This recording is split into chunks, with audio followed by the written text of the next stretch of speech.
Hi, guys. I'm Becca Otis from Five Lines Pottery, and I'm located in Van. And I'm Ryan Durbin from RD Ceramics, located in Highland Heights, Kentucky. And welcome to Wheel Talk.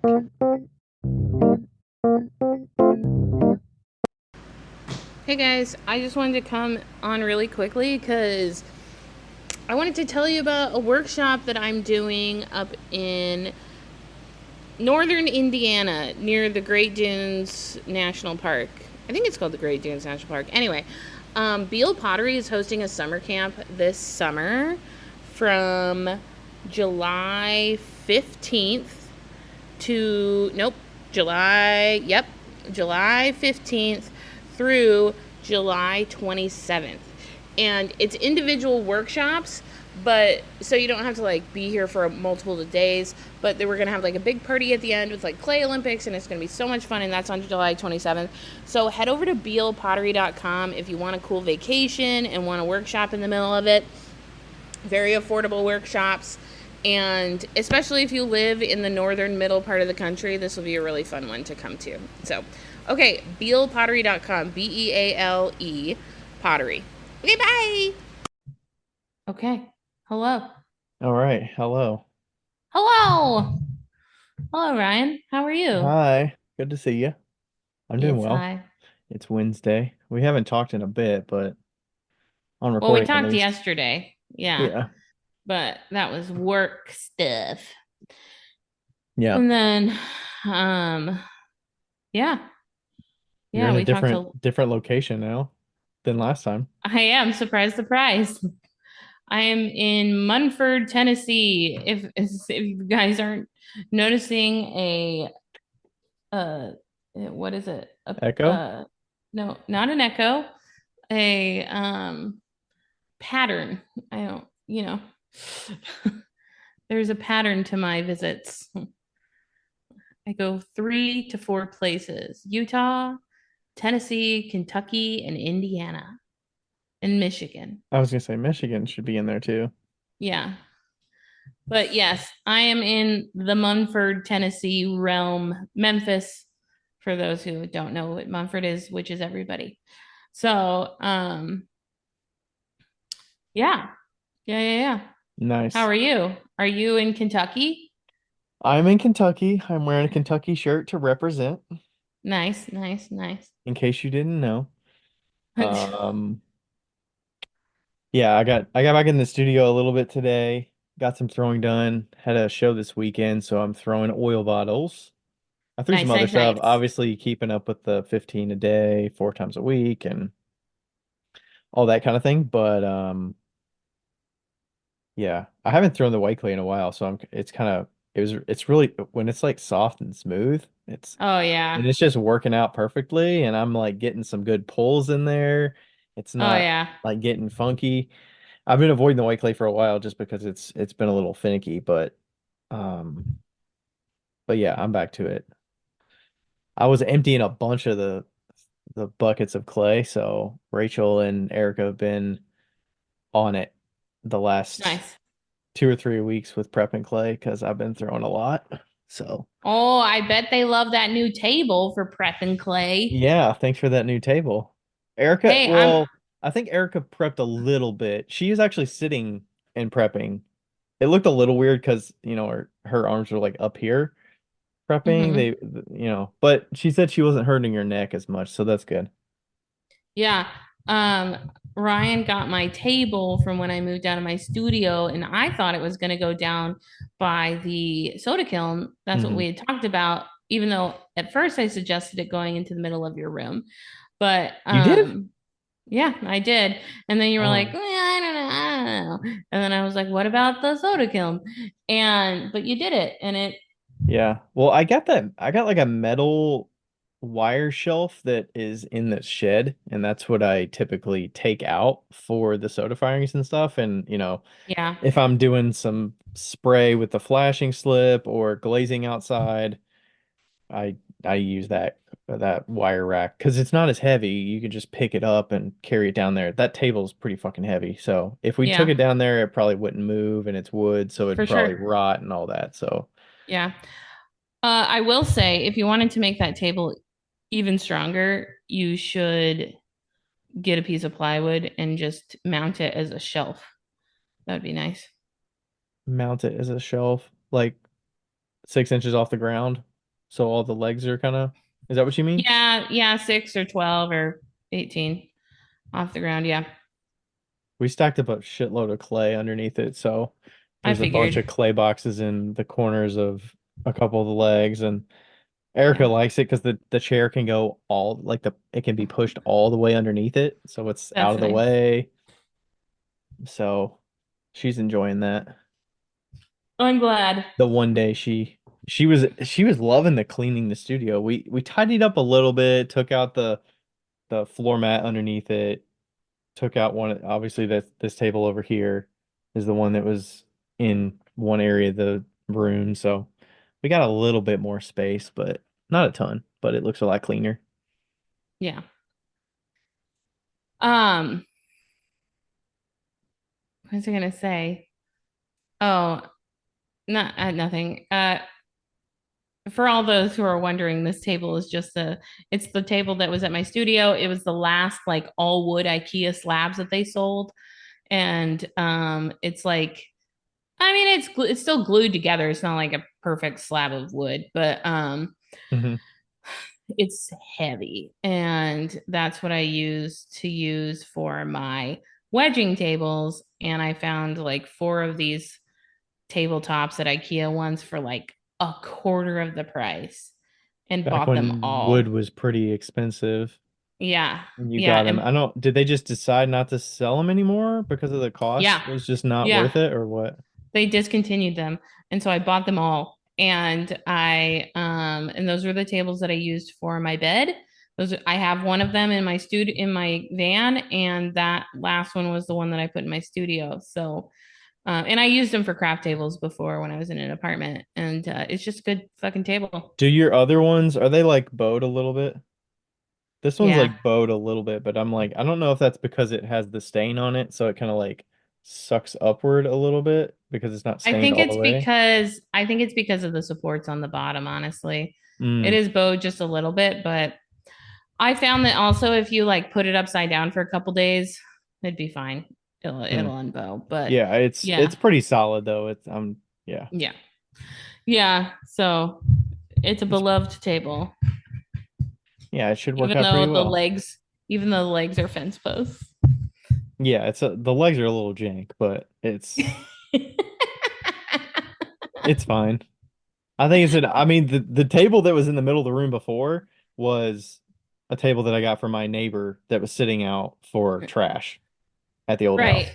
So it's only up from there. So I mean, the thing is, if it's working, like what? And then if we get the little risers, the the bed riser kind of hmm. plastic things, I think we're gonna put those underneath the table. They got moved over under the window, so the Nice. table that was in the middle of the room, it's gonna get lifted with those risers, and then it'll be a little bit higher, so Yeah. nicer to work at. We don't really do ton over there, but like the reclaimed Yeah. slab is over there, and Um, that's crazy. Yeah, good. I'm glad. but it That's looks a little tidier, which feels good. Erica's like, man, I would love to do this. We need to do this like once a year. You know what? I know somebody that used to shut down their entire company and everybody would clean for 3 days. Yeah. And they were mechanics and everybody would clean for 3 days and no customers, nothing, just cleaning. And it was great. Like they said, it was great. Yeah. I was like, Erica, I mean, I guess we can go to the back behind in the glazing and stuff and do that, but I don't know I mean, we need to get a shelving for the dry materials, I guess, and like stack those 50-pound bags a little nicer. Like, I don't know. There wasn't Yeah. that much to clean up on the floors and everything. It doesn't, I mean, there's dust bunnies, but there's not clay that's just caked on the floor in my Right. studio, so Yeah. it's not that dirty. Yeah. So tell us about your show this weekend. Yeah, so this weekend was the busy one with the 3-day show, Summer Fair, and Erica and Rachel did West Side Market on Saturday. So I was initially signed up for West Side Market. I got waitlisted for summer fair. They initially gave us a date. You could tell them like what date you would be willing to stay on the wait list until you could be removed. And it was time I had to pay for the West Side Market booth, and I went ahead and paid for it because I wasn't sure on the wait list situation. And then they reached out to me 2 weeks before the show, Nice. I think, and were like, "Hey, we've got a spot open. Do you want it?" And I had to contact, Erica and Rachel and you and see like could somebody do West Side for me? Because Erica and Rachel did West Side for me last August when I was at Isaac's for the soda kiln build workshop. And so they knew what it was. It's a pretty easy show. It's a monthly one, so they were willing to do that. And then I did the show Friday, Saturday, Sunday at Summer Fair, which is so close to the house. It's 7 minutes. It's in Ohio, but Nice. it's right across the bridge, like Nice. the closer bridge to me. So it's it's the second closest show I've ever done, and it was a big show. So everything went well. It was some long hours. It was a Thursday setup, Friday noon to 7, Saturday 10 to 7, Sunday 10 to 5. So almost 24 hours straight. Not Damn. straight, but 24 hours total of show time. Um, Sales were good. I didn't know what to expect. I think I was guessing I was gonna hit 3,500, Mm-hmm. pushing 4,000. I ended up selling a little over 5,000 at the show, which was good. Do you want to know how much you made per hour? Sure. $208. $208 for 23 hours? 24 hours, yeah. Wow. $200 an hour. Nice. Not bad. Not too bad. Not too bad. The booth fee for that was 450, I think. So that was kind of up on the upper end of the shows that I've done. Yeah. I don't know that I've spent more than that, but yeah, they've been advertising for it for so long. It's been running for 57 years. This is their 57th year, so and there were some iffy things about like whether it was going to be at that location or not because the location got sold to a different entity, the grounds, and there was question marks of whether it was going to stay or not this year. It did stay, so we'll see about next year, but I'd love to get in officially next year and not have to do the waitlist situation, so we'll see how that goes. But Is this the one that you always are like, God damn it, I didn't get into it? no, no, that's the Oh, one in Louisville, the Cherokee Triangle okay. one. This one I Cherokee think I've Triangle. applied to two other times. I believe I got denied once and I got waitlisted last year.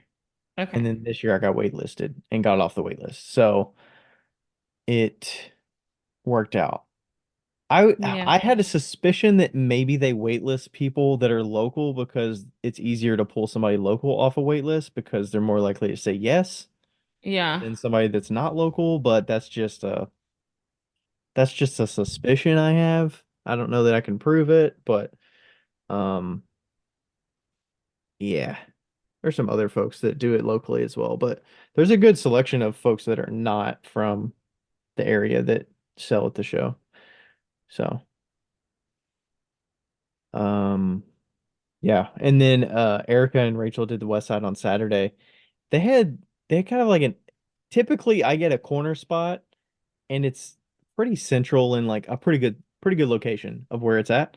They were in a different spot. It was still technically a corner, but it was like closer to the building and a little less heavily trafficked. They sold 415 at the show. So I was like, okay. I was hoping they could sell at least 800 is kind of what I was hoping for. They had a little slimmer Ladies and booth. gentlemen, They had a little slimmer booth because it I is Ryan.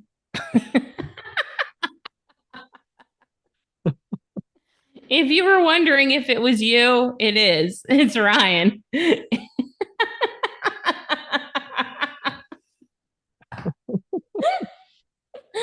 Oh my God. That was amazing. I was watching. I have to pause you right there because I was Did you watching know those House. numbers before I said them?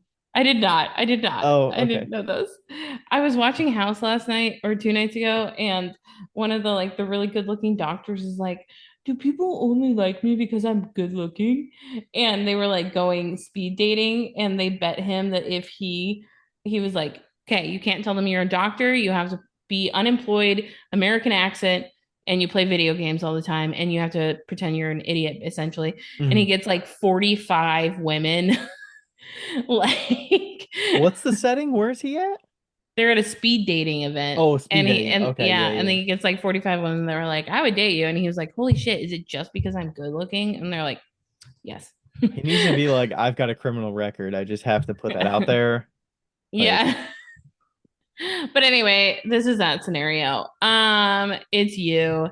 There's something about you, Ryan. You're just good at shows. I don't know. They were wearing brightly colored clothing. So like the shirt only does so much. The She shirt. it was funny. They did say that there is a I think they said it was a woman that walked up and was looking around and then she was like, I thought you were a man. Like, like, That's is so it whose funny. business is it? I thought I've got some of this work. This is familiar. I thought you were a man. Yeah. Um, I will so say that, well, when it Merritt weird Merritt was like, man, Ryan's wife is like a 20 out of 10.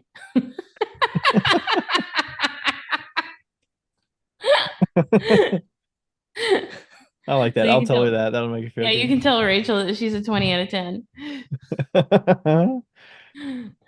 That's great. which is very true. She definitely is. That's awesome. So yeah, I feel a little depleted with the work.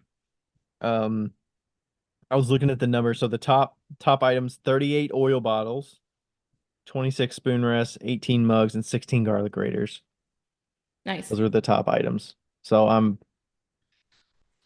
vigorously making a bunch of oil bottles.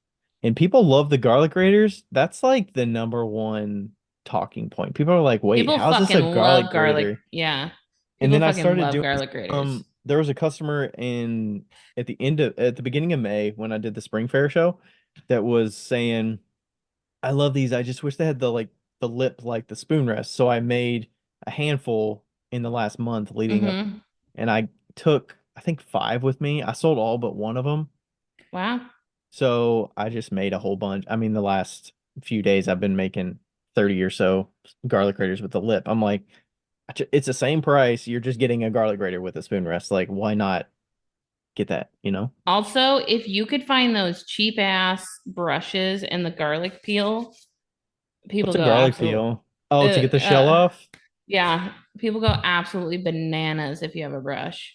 Mm, the brush is a good Yeah, idea. There was a customer that wanted to see if it worked. So she's like, "Can we like test it? I want to see." So she tested it on 3 different ones and she ended up buying one, but yeah. that smelled like garlic and she was, you know, You could also get some chip brushes too. That would be cheap. chip brushes. Like the wide wood ones that have the cheap brushes that you get at like a paint store. The really cheap one, super cheap ones with the wood handles. Are they big or they're just little handheld Yeah, they're like little? an inch. They're like an inch wide. And okay. I've seen the little Um, ones that are we have some that you clean straws out with. Not those. No, like actual That's what I've brushes. used to clean them is just a straw brush because it's really tight bristles. It's only, the bristles are only like a quarter of an inch long and then you can kind of get in the crevice to get the bits out. I mean, they are dishwasher safe too, so I just tell them to dishwash it, Yeah. but yeah, Yeah, for super sure. simple. I see some people make them with with the slip dots, and I'm Yeah. like, I don't want to spend the time to do slip dots. That seems like a lot of work, but I'm they texting you a they do picture look of a chip nice. brush. They do. They do look nice, but I think that your method works better, honestly. Yeah. I have to do with a speckled clay though. The white clay, it's not gritty enough. Yeah, for sure. Yeah, for sure. So they were pretty good.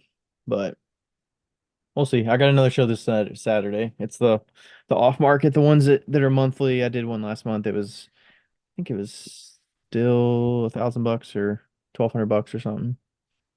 We'll Got see. it. Nice. We'll see how that goes. Cool. Yep. What's up with you? What's new? I know you're in Tennessee. I'm You in moved out of Tennessee. your studio. Yep. I'm increasingly frustrated with the humidity. This always happens to me at this time of the year when I come back to Indiana slash Tennessee, and I come down here and feel like I literally was teaching Paige today in the garage, and she's like, "You're sweating." I was like, "Yeah, I'm hot as fuck." I didn't say that. She's 8. I was like, "Yeah, I'm hot," and I bought a dehumidifier for my van to see if it works. Hmm. And yeah, it's not even that hot. It's like 80 degrees. It's like 85 degrees, but the humidity is at like 80%, and I feel like I'm swimming. Does it not feel that Um, way when you're up in northern Indiana and Michigan? I don't feel like it got that hot. Also, it's the first week of like the humidity for me. Hmm. So it's Okay. like, you know, I You're am just getting like, accustomed to it. yeah, I complain a lot at the beginning of every process, as you Hmm. know. And there needs to be complaining for me to be okay with it. And we're in that process. Like 4 times Melissa Beal has texted me and been like, "So we need to have a talk about Northern Indiana summers." And I was like, "I know what Northern Indiana summers are like. I'm just complaining." What does that mean? She needs Like, to have a talk with you about it. Like, hey, it's not any yeah, better up here. Is that what she's yeah, saying? yeah, but it is. Okay. It is better. Everything's better than Memphis, Tennessee. Okay. Everything is better than Memphis, Tennessee, except for maybe Florida. Um, and so, so I anyway, could I could think of some of those like been to Savannah, Georgia during the summer and it's pretty oh my God. toasty. I don't know when you're going to the Carolinas, but it gets pretty Oh, I'm you not can going feel until it. November. I'm not an idiot. Oh, okay. Okay. Uh, Okay. uh, That'll probably be nice and but comfortable then. yeah. So anyway, it's been good, but also like to top everything off, like also on top of that, Teresa and Brandon keep their house at 78 degrees. That's toasty.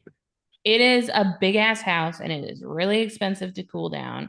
And on top of that, Teresa is cold when it's 78 degrees and I don't understand it. Mm. So She needs to layer up. she's a psychopath. Um but but anyway, yeah, so it's been good. I brought my Soldner P200 down to Memphis. Paige is my not um That's your like blood new related. nice wheel. Yeah, my new nice wheel. Paige is my not blood related niece. And I am She is how teaching. old? She is 8. She's 8 years old and smart as a whip. And I am teaching her how to do pottery this summer. Emmy, who is 6, her goal this summer is to learn how to cook better, and Paige's goal is to learn how to do pottery. So How old is Emmy? Emmy's 6, and I Cook better told, at 6? What are you cooking at 6 years old? or just cook, Oh, just okay. cook, It was like like just macaroni learn and how to cheese. cook. No, she helped make zucchini bread the other day, I want to quit that. and she made ants on a log today for us for snack. What's And ants on a log? what? What are ants on a log? I seriously Celery, don't know what that is. celery with peanut butter and raisins. Oh, okay. Anyway, moving on. Um, so, I but like can't be the only one that doesn't know what that is. you can, and you are. I don't know, but yeah. So she got like a whole little cooking set with like a knife that's plastic, so she can cut on her own. So she like Hmm. cut the celery on her own and did everything on her own. And today, me and Paige had our first lesson, and I brought a table over here for her and the wheel. And I finally got a splash guard for this wheel, and it's pretty rad. I think you already had one. I thought it I didn't have did, like but a metal one. yeah, I did, but it didn't fit perfect. Mm. This one fits really great. And and so yeah, we worked on wedging, and that's what our homework's going to be is wedging. And then She's literally never thrown before today, or no, she she. has. She totally Oh, has. I mean, okay. I every time I come back, we throw. They've had my wheel for 2 years. But yeah, she did really good. She's a hyperactive ADHD child, so What's the time limit with an 8-year-old for throwing pottery? oh, I could throw with her for 3 hours if Really? yeah, because she Okay, loves it so much. But I don't that's have good. that time limit. So Right. I think I gave her an hour today. She cleaned the wheel and we turned on the wheel. I have the speedball bats that she has. I gave her like three, and the round one. Every time she like put it on, I took it off and made her put it back on again because they're hard to get on if you don't know how and if you're eight. So like the round ones, not the square ones, those are easy. Yeah. And so like she would leave and I would take the bat off and be like, okay, you have to put the wheel back on, the bat back on. And so yeah, so that's gonna be fun and it'll pair into my teaching videos. So I'm gonna teach her over videos. Oh, So okay. that means Paige is gonna have to grow up a little bit and do everything on her own uh over the Hmm. summer as far as pottery is concerned. So that's why this week we're really focusing on wedging. Yeah. Are you gonna you because you? I'm sure you're not gonna have videos on wedging. So, Oh, I'm gonna make her a video on wedging oh, you're tonight. making her one. Okay. Yeah, I'll make her one. But I'm here, but I think it'll be good for her to see a video of doing it and like doing the process Hmm. because kids especially are very visual learners. So if they can watch it over and over, Yeah. I mean, how much of wedging with a kid can you do to just like say slam it on the table and stuff and make it no, I into a want her. cube? No, I want her to learn how to wedge, like Okay. actually wedge, because I want her to learn how to do it good. You know? Yeah. Okay. And I mean, Obviously, she's not she's trying to wedge like 3 pounds of clay. no, she's wedging like a half a pound. And she knows how to knead bread. She's halfway there. She Hmm. she has it. She was doing it actually pretty good. We had to do it on cardboard today, but I forgot I have canvas. And so I'm gonna I used cardboard for the longest time at my parents' house when I moved home after mhm. college. I had a big board from a Yeah. TV box, and I used cardboard for the longest time on the wedging table. I think I use it on this table back here. Yeah. Haven It was Tuden great. has been wedging on her cardboard box that she got from her wheel for like a year. I mean, that shit works great. If It as long as works. it's not fraying and stuff, as long as you Yeah. don't just leave wet clay sitting on it, it's good. Yeah. Yeah. So, yeah, I'm excited to teach her. She's very, very anxious and she's like, I want to throw something. I want to throw something. So, yeah. Sweet. And then I got watercolors, the gouache that I was doing on the cards. I was like painting the cards, the Pantone cards. I Oh, got great. I Yeah. got those for the girls for their birthday, and so we've been doing those on watercolor paper. That's been fun. Mm.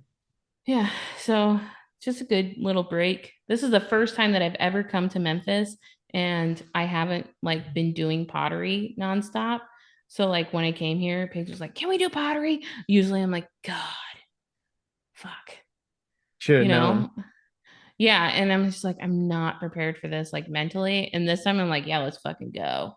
And then she got grounded for a day and a half, so No pottery for a day and a half. wait, it's Wednesday. She got grounded for 2 days and a half. Wow. Yeah. So then, Did you yeah. ground her for not cleaning up her wheel good enough? No, she did a great job. Okay. She did a really good job about cleaning. Are you like Yeah. making sure that she knows like, hey, this is a valuable piece of equipment, like this needs to be Yeah. taken care of very Yeah, she well? knows. She knows. Yeah, she knows. And I was like, if you break this, I will not be happy.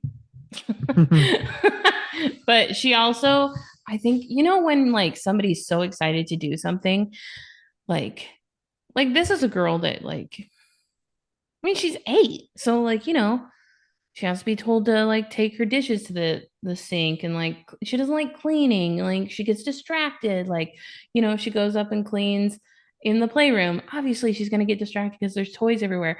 And when I was doing it, she's like, all right, so now we need to clean it, and she like cleans it super good, and like Oh. she was like into it for sure. Is that because she like that's hers Yeah, and I think she she's got feels this like really. pride with it? Yeah, I think she feels really special. So, and I told Emmy that once she turns 8, I will teach her. So I've decided that 8 is the age that I'm willing to do full lessons for the people that are not related, but related to me. Okay. Yeah. Oof, rough. Man, kids. So yeah, That that's seems pretty pretty much it. young, but I think it does hey, seem young, but I think she's capable of it. I yeah, think that's she good. is. I mean, she can center almost better than like she got on. She's like, "Am I centering it?" I'm like, "We're pretty close." Like, I didn't touch her today when she was on the wheel. I was like, Yeah. and of course she did terrible, but like she did better than most people that just start off. Yeah. A lot of people start off, they're taking their hands off, they're like, is it centered? How's it look? Like they're waiting for my approval to say go ahead, Yeah, you're good. And you're yeah, like, nope, keep exactly. going. And then they're like, is it good? Nope, keep going. Like, Yeah, I got to get a few things at the dollar store because I came ill prepared, but yeah, I'm excited. So sweet. it'll be interesting to teach an 8-year old over video something so tactile. So Yeah. I cannot imagine how many breakdowns and meltdowns we're gonna have, but I think we can get through it. I But I think mean, it'll be a good growing I think she's situation gonna for her. expect that though. Like kids at that age are gonna expect that there's gonna be video instructions of everything.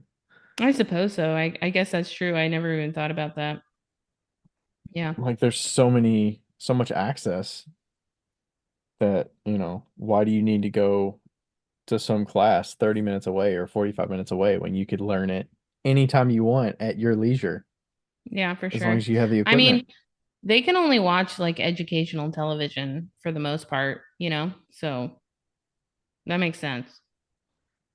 Yeah. Yeah. Anyway, we should probably move on since we're at 31 minutes.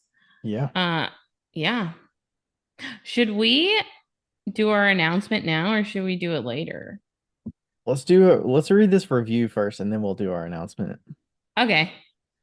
All right. So we got a review a little bit ago, and I forgot to get back to reading it because we read an older one. But the review is from Alyssa Rue. The subject is I love this podcast. Mm-mm. I stumbled across the podcast because of Ryan posting an ultra organized graphic of his earnings on Instagram. I was intrigued because Ryan has a full-time job and is doing this for funsies. I'm hooked and I'm listening to the podcast from the very beginning. I'm on Becca's Big News podcast now. Man, she is sprinkling the podcast in, where she is announcing her move to the Midwest. I really, really want to skip ahead past their pandemic episodes, but I have FOMO and don't want to miss out on something, whatever that might be. I'm a new business owner and just started my pottery side hustle while working my full-time job. Thanks for the inspiration and relatable content. Your potastic and potabulous. Hot tabulous. Yeah, how's it going? Good. Alyssa Rue. Thank you. Thanks, We love it. Alyssa. Yeah. I think that it would be fun. We should we should have I think this is what I think we should do, Ryan. I think that we should encourage this is how we can encourage more reviews. Okay. We should come on and when we're together, or not, maybe not together, but when we like, we'll record it on a Friday night and we'll pick a word and not until they're like done, but something that's very related to clay. And then every time that word is said, we take a drink. And by the end of the podcast, we can see how drunk we are. It'll be like a drinking game for reviews. What is the incentive for them to write the review? We get smashed. But what it so So like we'd have to how pick are out a we word. We pick out a word that like if they say it or if they can incorporate it into the review in a normal sentence, then we will take a drink. Oh, okay. And But it's just then one word. I mean, like if podcast was the word, we would have yeah, it'd had be to like take, you know, yeah, exactly, exactly. four drinks or whatever from that review. Is that kind of what you mean? Yeah. So like we would say oh, the word could be like wheel, which would be hard to incorporate into a normal sentence. And then every time it's said, we have to take a drink. But we do it during a recording because we're reading the review. Absolutely. Okay. And we just have a whole episode of reviews and then we continue if we talk at all and we say that word, we still have to drink. I don't know that I could handle reading a whole episode of reviews of us. That feels We'll figure out a little I think much. we'll figure out the logistics of this, but I think it would be so much fun. And if we do that, we could also release it on a Friday afternoon so that if people wanted to join in, they could also get shamammered. So wait, is this an actual recorded episode or is this something that we do like an Instagram live to get people No, to it's a recorded episode, but we'll do it on a Friday night sometime and then we'll release it on a Oh, Friday night. oh. I was thinking like just saying like a special word in an episode that's like super deep cut and be like the special word for the day is celery. And then you got to incorporate that into a review so that people know like okay, you heard this episode. Because Yeah, we that's okay. true. That would be fun. We'll work out logistics on this because I think this would be a lot of fun. Just for like a funsy, you know. Yeah. We can call it a community event.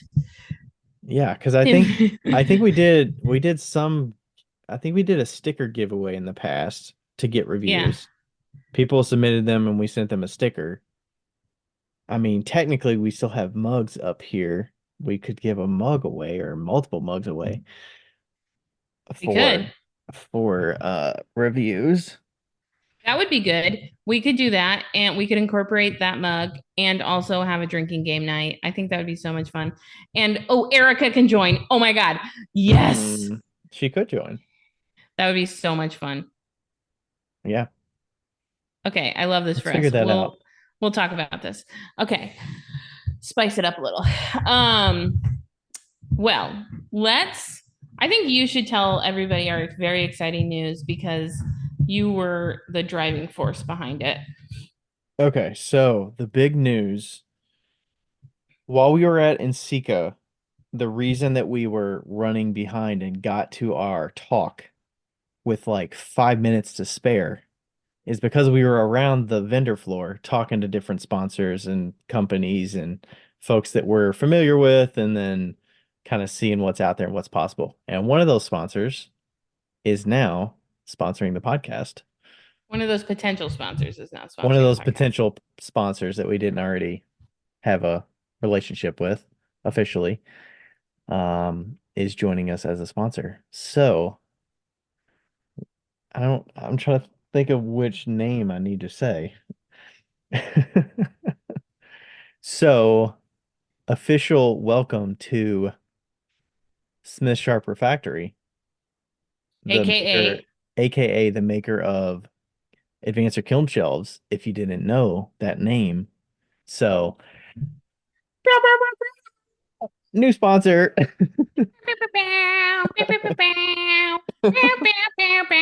Advancer. You got to keep up with all these little names or the Little jingles. little jingles. So tell us about, okay. I think first, I think you should say when you first got some advancer shelves and why you did and what you Oh, love I'm about trying to think them. of when they were. I can talk first if you want. Yeah, I'm trying to think. I Okay. I believe I got them about 4 years ago, something like Okay. that. Sweet, sweet, sweet. Because I mean, all a bunch of our friends have them, have used them, and Hmm. obviously it's an investment. And I was dipping my toe in, and I believe I got one full shelf and two half shelves for my L&L actually Yeah. to make sure like, hey, I'm gonna have this kiln for a long time, so getting shelves for in these sizes are gonna make sense because I'm gonna be using this kiln for a long time. So, um, yeah, it's a lifetime investment for me. So I started getting them about 4 years ago, I believe. Did you get yours similar time? No, no, no, no, no. I believe I got mine after, was it after or before? It was, oh, 2018? 2000, I want to say 2017, 2018, 2019, somewhere in there. I know that's a 3 year span, Because they were but in your Washington studio, correct? yeah, so they were in my Washington studio, and when I think that I only had them for a 10 cubic foot kiln, and then I actually ended up breaking one, and yeah, it just kind of like broke. It wasn't, Dropped it, nope, it bumped it. just, nope, it just broke. And that's actually ironically what started my relationship with Kiln Shelf, with Advancer, is because I emailed them and I was like, this broke. And they were like, okay, well, we're gonna give you a new one. And then I was like, okay, but also can you add like $1,500 of kiln shelves to that? It's pretty And ballsy that you're like, this thing broke, but I'm willing to invest more money into it yeah, well, because I I knew that know they're a that. good, I know that they're a great product, and I know that things have sometimes have flukes and stuff like that. They're shipped so well. I don't know what happened. Nobody knows what happened. But that's what's funny about that is that like when I went later and talked to Malcolm, he like remembered that Mhm. scenario. And I absolutely love advancers, especially if you have a studio that is community studio, because whew, man, you just don't have to worry as much about like things like melting to the shelf, you know? And Yeah, the glaze runs and yeah, and so the I used them in my studio for 3 years at least, and then ended up selling mine to Rebecca Graves Prouse because they didn't fit my kiln. So now the only ones that I have are the little tiny ones for the new plug-in fire. mhm. They're like 6.5, 6.75, and so that's like been my, you know, my Your history everything with with them. them. Yeah. Well, Okay. Did like you always I've get full shelves, half shelves? I've never actually gotten a full shelf. I Okay. always got half shelves because I and because I mostly use them in my oval kiln. So Hmm. Okay. yeah, so and I had the rectangle ones too, so because it takes 3 shelves. Right. So yeah, and yeah, I live and die by advancers now. Cannot recommend them enough. Obviously, we Yeah. know that they are an investment.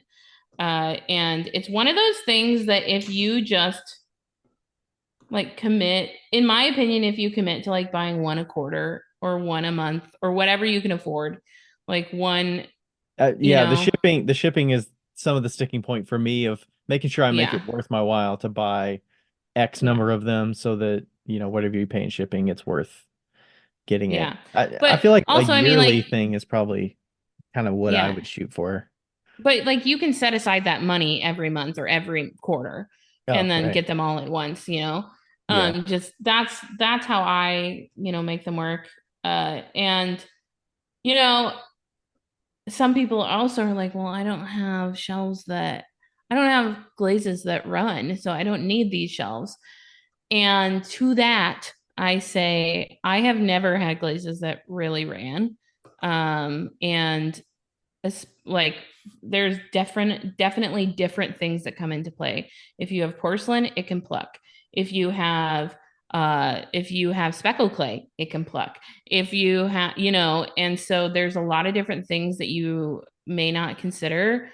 uh and you don't have to use kiln wash, which is a big, big, big thing for me because kiln wash just flakes off.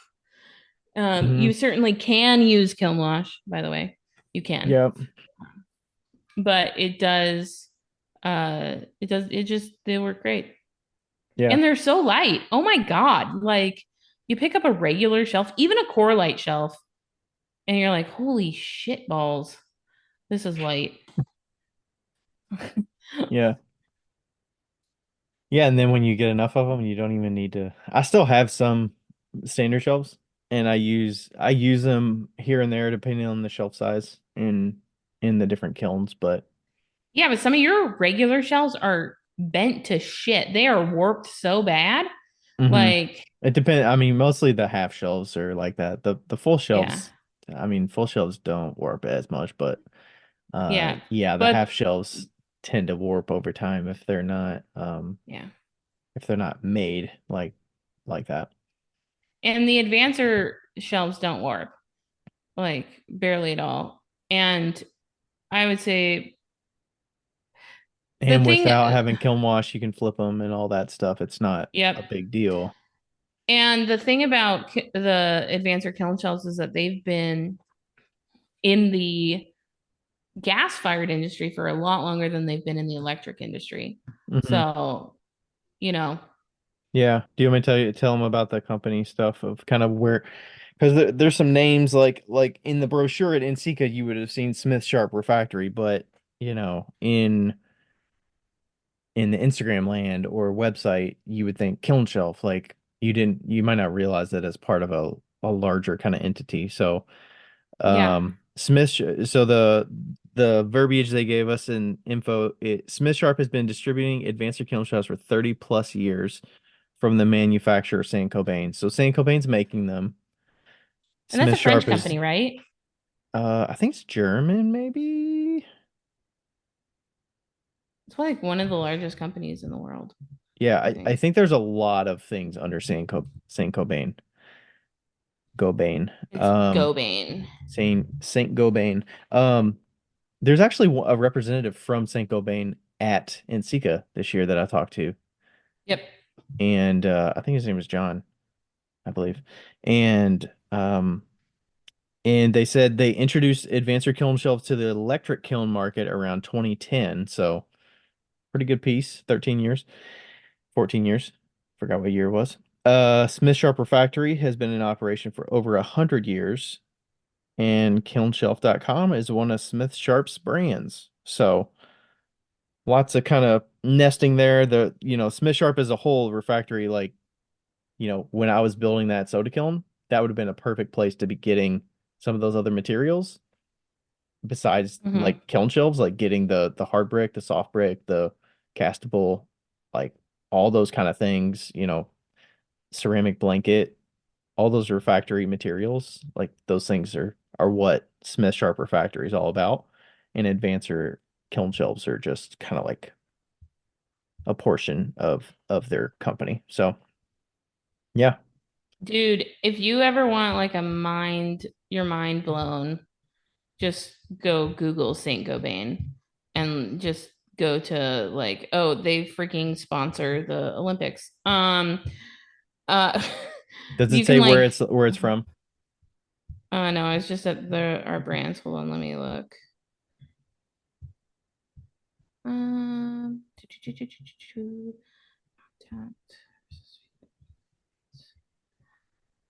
La Maison Saint-Gobain. Oh, whoops. I'm in France land. Uh, I don't know. I can't really find it, but because I'm on like the big. Oh, there's an annual integrated report. I bet you that's amazing. Um, I'm on like their big website. So Mm, yeah, I don't know. all right. Group section. Sweet. Cool. Well, anyway, where can you find If you want to find more about the Advanced Kiln Shelves, you can go to kilnshelf.com. kilnshelf.com? No, we're going to work on it. Okay, I mean, so it's got the same tone as hot kilns, honestly, I know. but it needs a And little Hot something Kilns different. and Kiln Shelf will be working together in the future on the plug-in fire. So, Hmm. yeah. Okay, great. We're already at 49 minutes You because want we're to do the awesome. listener question? Yes. We just talked about yesterday making our episodes shorter. Are we going to do that? Absolutely not. Um, Mm. This was a big okay. announcement, so. All It right, was a let's big get announcement. to the listener question. It reads, bookkeeping, exclamation point. Do I need a tax ID right away? An LLC? Bare minimums if I'm only selling on the side. This is from Miss.Hope09 on Instagram. Miss.Hope.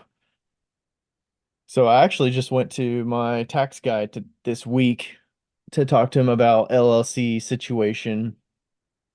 And yeah, I mean, Becca and myself have been sole props for a number of years. Becca's been in LLC in the past as well. Yes. Um, and from the discussion I had with my the tax gentleman, the LLC provides some protection, but the main protection he was calling out is having insurance. The insurance is more of a protection reason Absolutely. than the LLC is going to provide. So, I think it's if it's just you and you're just doing it on the side, I say do the sole prop stuff. Like uh, you're and the filing side of it for the LLC is very similar to doing it as a sole proprietor with, you know, if it's your personal tax return and you've got a Schedule C, you're filing with all your expenses and income and all of that. It's not that You're much different, you're literally a single owner LLC. right? It is no different than a sole proprietorship as far as your taxes are concerned. The government does not care that you're an LLC. They just want to know if it's just you or if there's multiple people. So that's the difference. And you didn't answer this part, but you do not need an EIN as a sole proprietor. It's just your social security number and good as gold. Oh yeah, the tax ID. Yeah, I think Yeah, when I do my when I pay my estimated payments actually, I pay them my like tax ID number to the state for doing my payments is my social. So it's not because it is me. It's a sole proprietor. It's me. It's my social. So, I don't have a separate number. You would have a separate number if you were an LLC.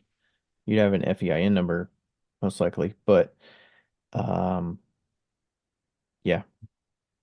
And some other things yeah. like I And think I think the only other thing that I wanted to mention was if you're an LLC, I think you technically have to have a business bank account, or you should. you don't have to, but you actually, I think it's the other way around. So What do you mean the other way around? You can only have a when business I bank signed, account with an LLC? yeah, when I signed up for my business bank account, I had to like submit the letters from the IRA IRA? and no, The IRS. IRS? No, the Secretary of State. The Secretary of State. I don't know what I'm talking about.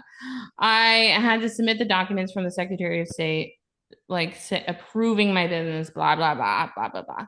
It Hmm. was a hot fucking mess because they were lost. Yeah.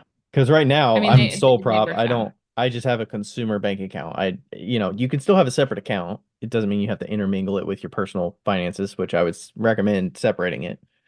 So at a minimum, I think starting out, you should at least consider having a separate account so that those funds stay in one No, spot no, so you can no. track. I would recommend it. Don't consider it. You have to. This is not an option. Oh, what? It is not an option. You need a separate bank account if you have a business. Okay, I was thrown off when you started saying that. I thought you were gonna say don't slow yourself down by requiring yourself to open one. Yeah. No, open a goddamn bank account, move your fucking money over, and use it separately. This is not an option. Do not be an idiot. Okay, I'm done. Okay. I was expecting a little lenient back there. I didn't expect the firm just do No, it. no, just fucking do it. You can get a free bank account at almost any bank if you've already banked there. Just get another Yeah. little fucking thingy. It's just another bank account that goes right into the same thing, Hmm. and you can just move money from that account to your own account. Just don't move money from your personal account to your bank account. That's a no-go. I mean, I might Try have not did to. that once to start Right, to start it, to obviously, kind but of just try like not to. Try give not to. that initial investment into the business. Yeah. But Yeah. So anyway, now that we're past yeah, that. I mean No, you don't have to have an LLC. and it says tax ID. I mean you for the state. What about state sales tax and stuff? I don't. I believe you can still So file sales tax with.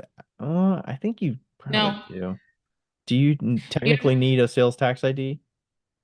you don't need a tax ID. You need to register your business in the state that you live in order to get a tax document to have sales tax in that state. So it depends on what that looks like. Like in Indiana, you're not getting an actual business license. You are literally getting a sales tax document that says that you're submitting sales tax. Mm-hmm. And it may be in Kentucky that you actually get a business license. So in Washington, you get a business license and you have to get a business license in certain counties wherever you have businesses. But you get one. Oh, what was it called? What is it called? I know What's I it get called? transient vendor licenses is what No, what's the tax number called? Like, fuck. the tax Oh my number? God. It's a remittance tax. So like in some states, you register as a business license and then you register to get a sales tax remittance, like you would, like even a wholesale account would do it. Hold on, I'm gonna look it up because I don't want to tell something wrong. Sales tax document in Washington. Oh, a tax exemption certification. What is Oh wait, that no, though? no. That's not right. Manufacturer sales and use taxes. I think it's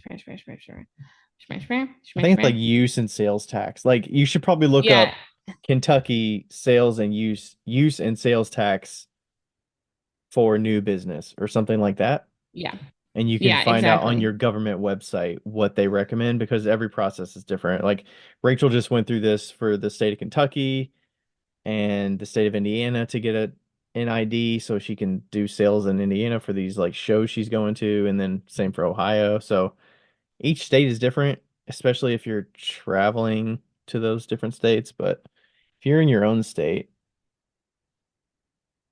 Ah, it probably a wouldn't be a bad seller's idea. permit, a seller's permit, that's what it's called.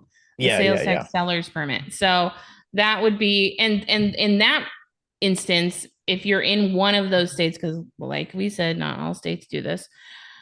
If you're in that kind of state, then you would need that seller's permit. And like, let's say you wholesale to somebody, you would need to give them that seller's permit to say, hey, I'm an actual business. And that's what like gets you don't have to pay sales tax on like your clay or anything that you use in your product. and then it kind of like passes on because you don't want to pay double tax. Because Wow. the user that's buying your stuff is going to pay the tax, and then you're Exact going to pay that sales tax to the state. You're not to going the to, state. yeah. Thank you. All right, that was pretty deep. I feel like we should close Yeah, that. that was good. I don't All know right. why, but I feel like I have an unca- I feel like the one thing in my life that I understand is taxes. And I don't understand why that is. Because you've Like, been in states that have been very complex. It sounds like Washington's pretty complex, so it seems like yeah, you're like ready for I what guess. other states throw your way. I Yeah, feel put a me in little a new bit, help it's a little bit what's the word? daunting. No, I was gonna say I'm a little spoiled in Kentucky because the way that they do it. If you do any sale, they literally have a form that they just give you that says all the instructions of, hey, if you have a sales tax ID, put your tax ID in here, mail this. And if you don't, here's a little form that says, here's my social, here's my name, here's how much sales I made, here's the times 0.06 for 6%, here's what I pay, and you can put a check with it and mail it to the state. It tells you like each show is required to give you that. So God, that is it so makes it nice. so easy. And it's 6% the whole state. So no matter where Yeah, you're that's selling, it's so always nice. 6%. So it's and it gives you dates on there, like you need to return this by, usually it's a month and a week after the show or a month and a day after the show. Yeah. So it gives you like Ugh. everything you need right there. And you can pay it with a check and mail it in. Pretty nice. You know what would also be amazing is to live in like Oregon where you don't have to pay sales tax at all. Wow. Wow, wow, wow. Anyway, moving on. You're paying for taxes Um, elsewhere though, so I don't know. that's true. Moving on. What's the topic for the We day? should probably talk about the topic for the day. I think it'll be kind of Oh, short and no, sweet anyway. we gotta talk about our kiln sponsor before we get to that. I was thinking we could do that at 1:15. Oh, okay. That's Um, fine. I'll sneak it in there. Don't worry. I got you. Uh, All right. because this topic is so perfect for that. We're going to talk about Oh, that's true. moving out of a studio. And because I know we always talk about moving into a studio, but I just moved out of a studio and I thought that, at some point in your life, you're going to move out of a studio. Unless I mean, honestly, truly, unless you're like hooked for life in this rich ass house that you're never going to leave or a poor ass house that you're never going to leave, then you'll probably move from one place to the next at some point. Mm-hmm. And I think it'd be good to talk about the things that you never really think about, you know? Yeah. I think we can all agree movie sucks regardless, right? Oh, fucking sure. Yeah, for sure. Moving fucking sucks. It's Oh awful. man.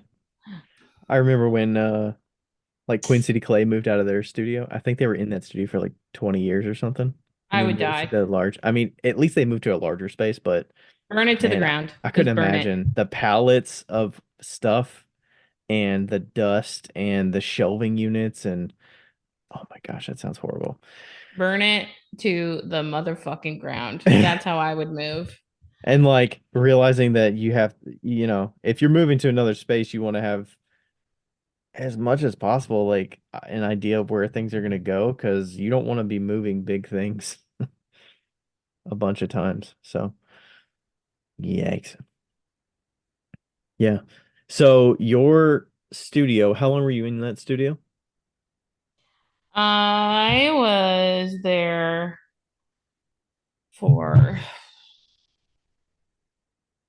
3 years, 3 years. 2020, beginning January 2021. Okay. And it Was it all, is, it wasn't, it was always shared though, correct? yeah, yeah, yeah. So the beginning of January, like January 2021 to May 2020, no, June 2024. So the beginning of June 2024. So 3.5 years. So, no, 2.5 years? No, Three. 3.5. No, 2.5. What? I don't know. When did you say? January 2021. Yeah, 24 minus 21 is 3 years. yeah, but we're in 24 right now, I know. so it'd be 2.5 years.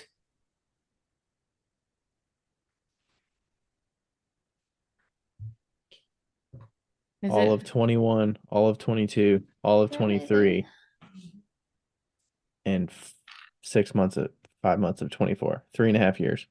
Okay, 3.5 years. Okay, sorry, Brandon just brought me a water because I'm dying. Every time a fly flies past me, I feel the wind move past my forehead. And I'm like, wow, that's a nice wind. Um, okay. So yeah, I was there for 3.5 years, keeping in mind that I moved from a 3,000 square foot space into a 500 square foot space initially, technically, because it's a 1,000 square foot space, but I was sharing it with Dusty. Hmm. Yeah. And So then, yeah, you always had that. You didn't move into like an apartment space or anything like that. no, no, Yeah, you moved right into that. Okay. right. And so, yeah, and I think we can glean from both experiences because one of them was a very large space and one of them was really small. And you have moved home studios before, and I feel like that's Yeah. I mean, technically twice, I guess, if you want to include moving from my parents' home no. studio, but that wasn't that much stuff.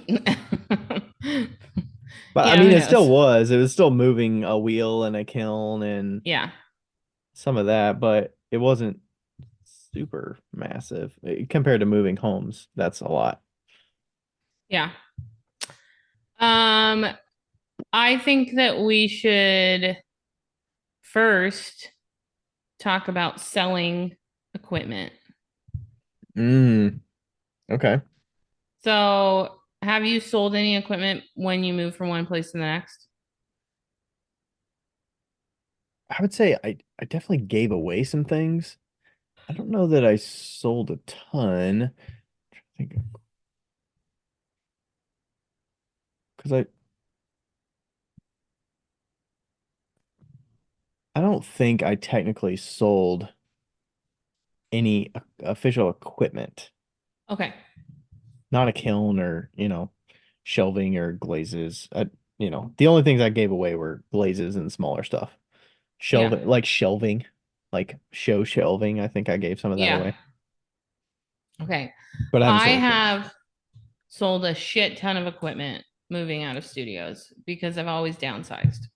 So, Hmm. well, when I first sold out of the 3,000 square foot studio, I sold three kilns,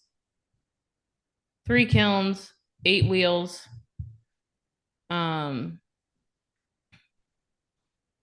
slab roller, a shit ton of lockers. Oh my god, so much shit. Anyway, all the shelves, obviously. But this may be an unpopular opinion, but I'm gonna say it regardless. I tend to sell things in a not greedy way. Sell them dirt cheap. Not yes, but no. I think that it's ridiculous to make a profit on something that is 60 years old or 20 years old or 10 years old, even. I think You've it's sold stupid. something that old? Yes. 60 years old? What have you sold for 60 years old? Dude, my fucking wheel is 60 years old. When you say profit, do you mean more than you don't mean more than what you paid for it? I do mean more than what I paid for it. Did you buy that I new though? No, I bought it used.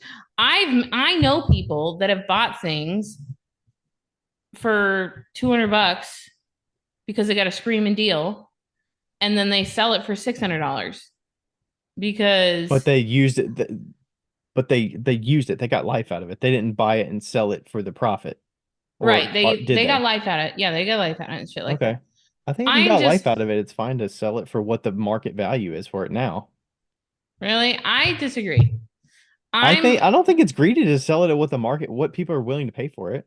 I don't know. It's not like I you're don't know, taking man. advantage. I feel a little iffy about it if you're buying something with the intention of selling it because you know that somebody doesn't know what they have. That feels greedy. Yeah, But when that you've is for actually sure greedy. put life into it and you have some history You're with it, only taking life out of it, Ryan. what? Machines never get newer. They always get older. I know, but a lot of our machines, like a Brent wheel, for instance, a Soldner wheel, those things last in arcade. Like a lot of these things last for decades. It's not like you get you get a new Brent wheel and you've had it for 3 years. You're telling me that that doesn't retain its value for the most part? No. 3 years of a Brent? Are you kidding me? Everything depreciates so quickly. I feel like it's just like a car, If you you paid know? $2,000 for a Brent and you had 3 years of it, you wouldn't I'd sell sell it it for for 1500. 1,500. I'd sell for Okay. 1500. Yeah, that's not being greedy, right? No, that's not being greedy, but what I'm saying is yeah, I wouldn't sell it for $2,000. Some people No, would. you don't sell it for the market for the exact like brand new value. So for instance, my Soldner wheel that I'm selling, it's quite honestly 60 years old. Okay. Right? Got a wooden foot pedal. It's connected to a bike chain that goes into the motor. It is a hot piece of shit. Um, but because it's a Soldner, everybody thinks it's more valuable. I bought it for $800. I've put 10 years into it, at least. And I also accidentally dropped it off a cart and it has a big ding in the table. So I'm selling it for $400 because that's what that wheel is actually worth. To Even you, though, to you, no, would you ever pay for more than $400 for it? no, Okay. it's like, I mean, okay, if you took Soldner, Paul $400 Soldner, is reasonable because of how iffy that wheel is, in my opinion. The yeah, foot I mean, pedal like, is not easy. yeah, but it's got a completely brand new motor, right? I bought it with a brand new motor. Okay. So, but like, if somebody who, like, I'm selling it to somebody who doesn't even know who Paul Soldner is because she wants to have a wheel, right? Yeah. But I could sell it for, I could sell that fucking wheel for $1,200, you know? Mm, that seems Yeah, I weird. could. Why would you do I that? could. No, I'm I not mean, saying I would. I wouldn't do that.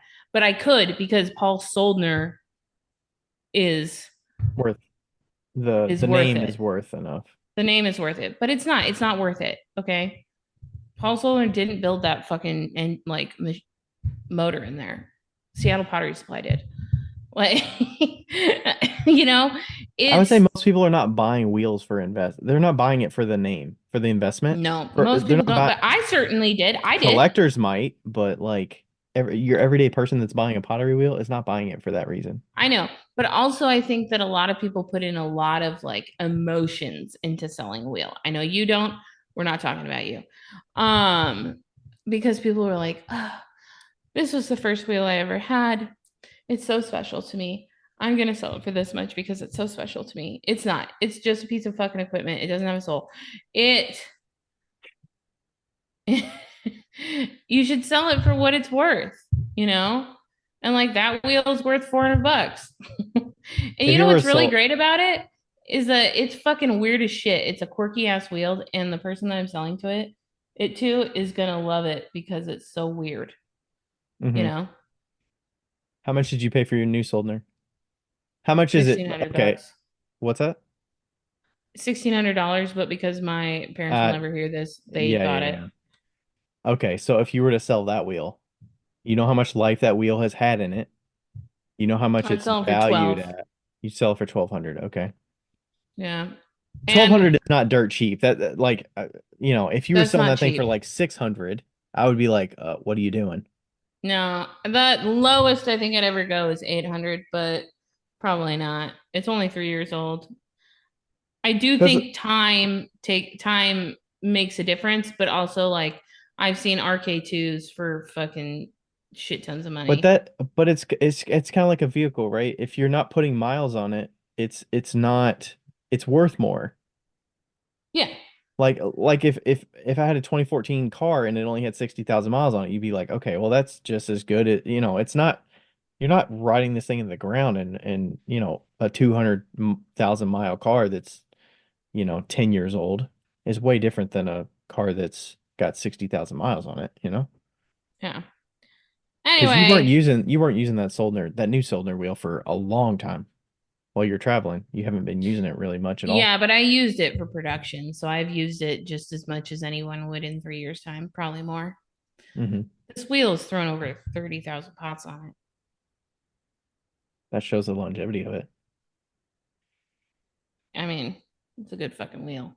So what about But like slab rollers and stuff like that? You've sold those, you've sold kilns. Slab rollers, I would yes, suspect, don't really lose their value as quickly. it depends. It actually depends. So, especially when you're like selling a Shimpo slab roller or a North Star slab roller, uh, those gears can really wear down. So you need to be checking like if it's moving and if it's wiggling, it's not worth as much, in my Is that opinion. like spraying WD-40 in the gears and stuff like that you No, need to do no, or oil it? no, it'll literally because you when you use a wheel, the roller, if you if you have too hard of clay, if you go from 3 inches to a half an inch instead of working it down easily, it can wear one of the plates on the Hmm. inside of the wheel, gearing box, and I've had to replace it because it like got loose, right? So typically, yes, they do hold their value very well. Obviously, there's cases where they're not in great shape. I sold my standing slab roller, my upright slab roller for 1,200. I think that It's an I expensive slab roller, right? It's an expensive slab roller. I think I bought it for 15. It was in great condition, fantastic condition. Um, I if I bought like a North Star slab roller for $1,200 right now, I think that's what they're like selling them for, or maybe 900. I don't know, like a Shimpo. Let's look and see how much a Shimpo slab roller is. Shimpo slab roller, 970. Okay, so a regular standing up Shimpo slab roller is 970. I would probably sell that for 600. What about you? How long would you have had it? And how much have Once, you would you use it?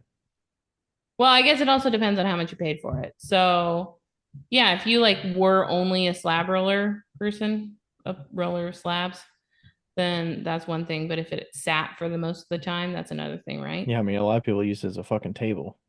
Yeah. And if They you're using your slab roller as a table and you don't even fucking use it, sell sell the that goddamn fucking slab thing. roller. Yeah, let somebody Good else use Lord. it. um, uh, at I least we don't. agree on that. Yeah, 970. I mean, yeah, maybe. I feel like 700 is pushing it, but 650 maybe. Yeah. Maybe Yeah. list it for 650 or 700 and then let somebody Yeah. offer lower. Yeah, but I mean, like, I bet you could get it for 600, and if I got it 600 used, I'd probably sell it for 455. Yeah, that seems reasonable. I mean, they seem to hold their value. They do. I mean, there's definitely better ones and worse ones, obviously, but you know, I mean, a big uh, chunk of the iffy part about slab rollers as well as, like a kick wheel. They're just so bulky and you might be a little more limited on who is willing to who transport wants it it and pick it up and for do sure? all that. So that's definitely a factor. So, you might need to part ways with it for a little less money than what you'd hoped. But that slab roller, if you've never, okay, this is another thing. If you've never sold one or used one, or you got it in one piece and somebody's worried about, uh, if it'll fit in my car, the Shimpo slab roller roll like literally breaks down into like a flat pack box. It is compact That's when you great. take it all apart. So the biggest piece is the roller itself. But it comes off with two different tables. The legs come off. The frame. I believe the frame is one piece, and then you have like the wheel head and everything like that. So, and most stand-up slab rollers are like that. I don't know about the Brent one because that has like the giantest wheel, Oh yeah, uh, like rolly wheel. those wheels are I'm not, huge. I'm not a big fan of the Brent slab rollers, but um, yeah. Oh, the high roller right now is going for 1,600 almost. Wow, Yeah. that's the one you Okay, had. that's the one I had. What about, let's see, let's talk about kilns. But before we talk about kilns, Let's talk about kilns. let's talk about kilns. What about kilns, Becca? What We're about gonna get a kilns? kiln soon. Yes, they're finally shipping them like next week. Next So week or excited. very soon. So excited. Oh, I can't wait.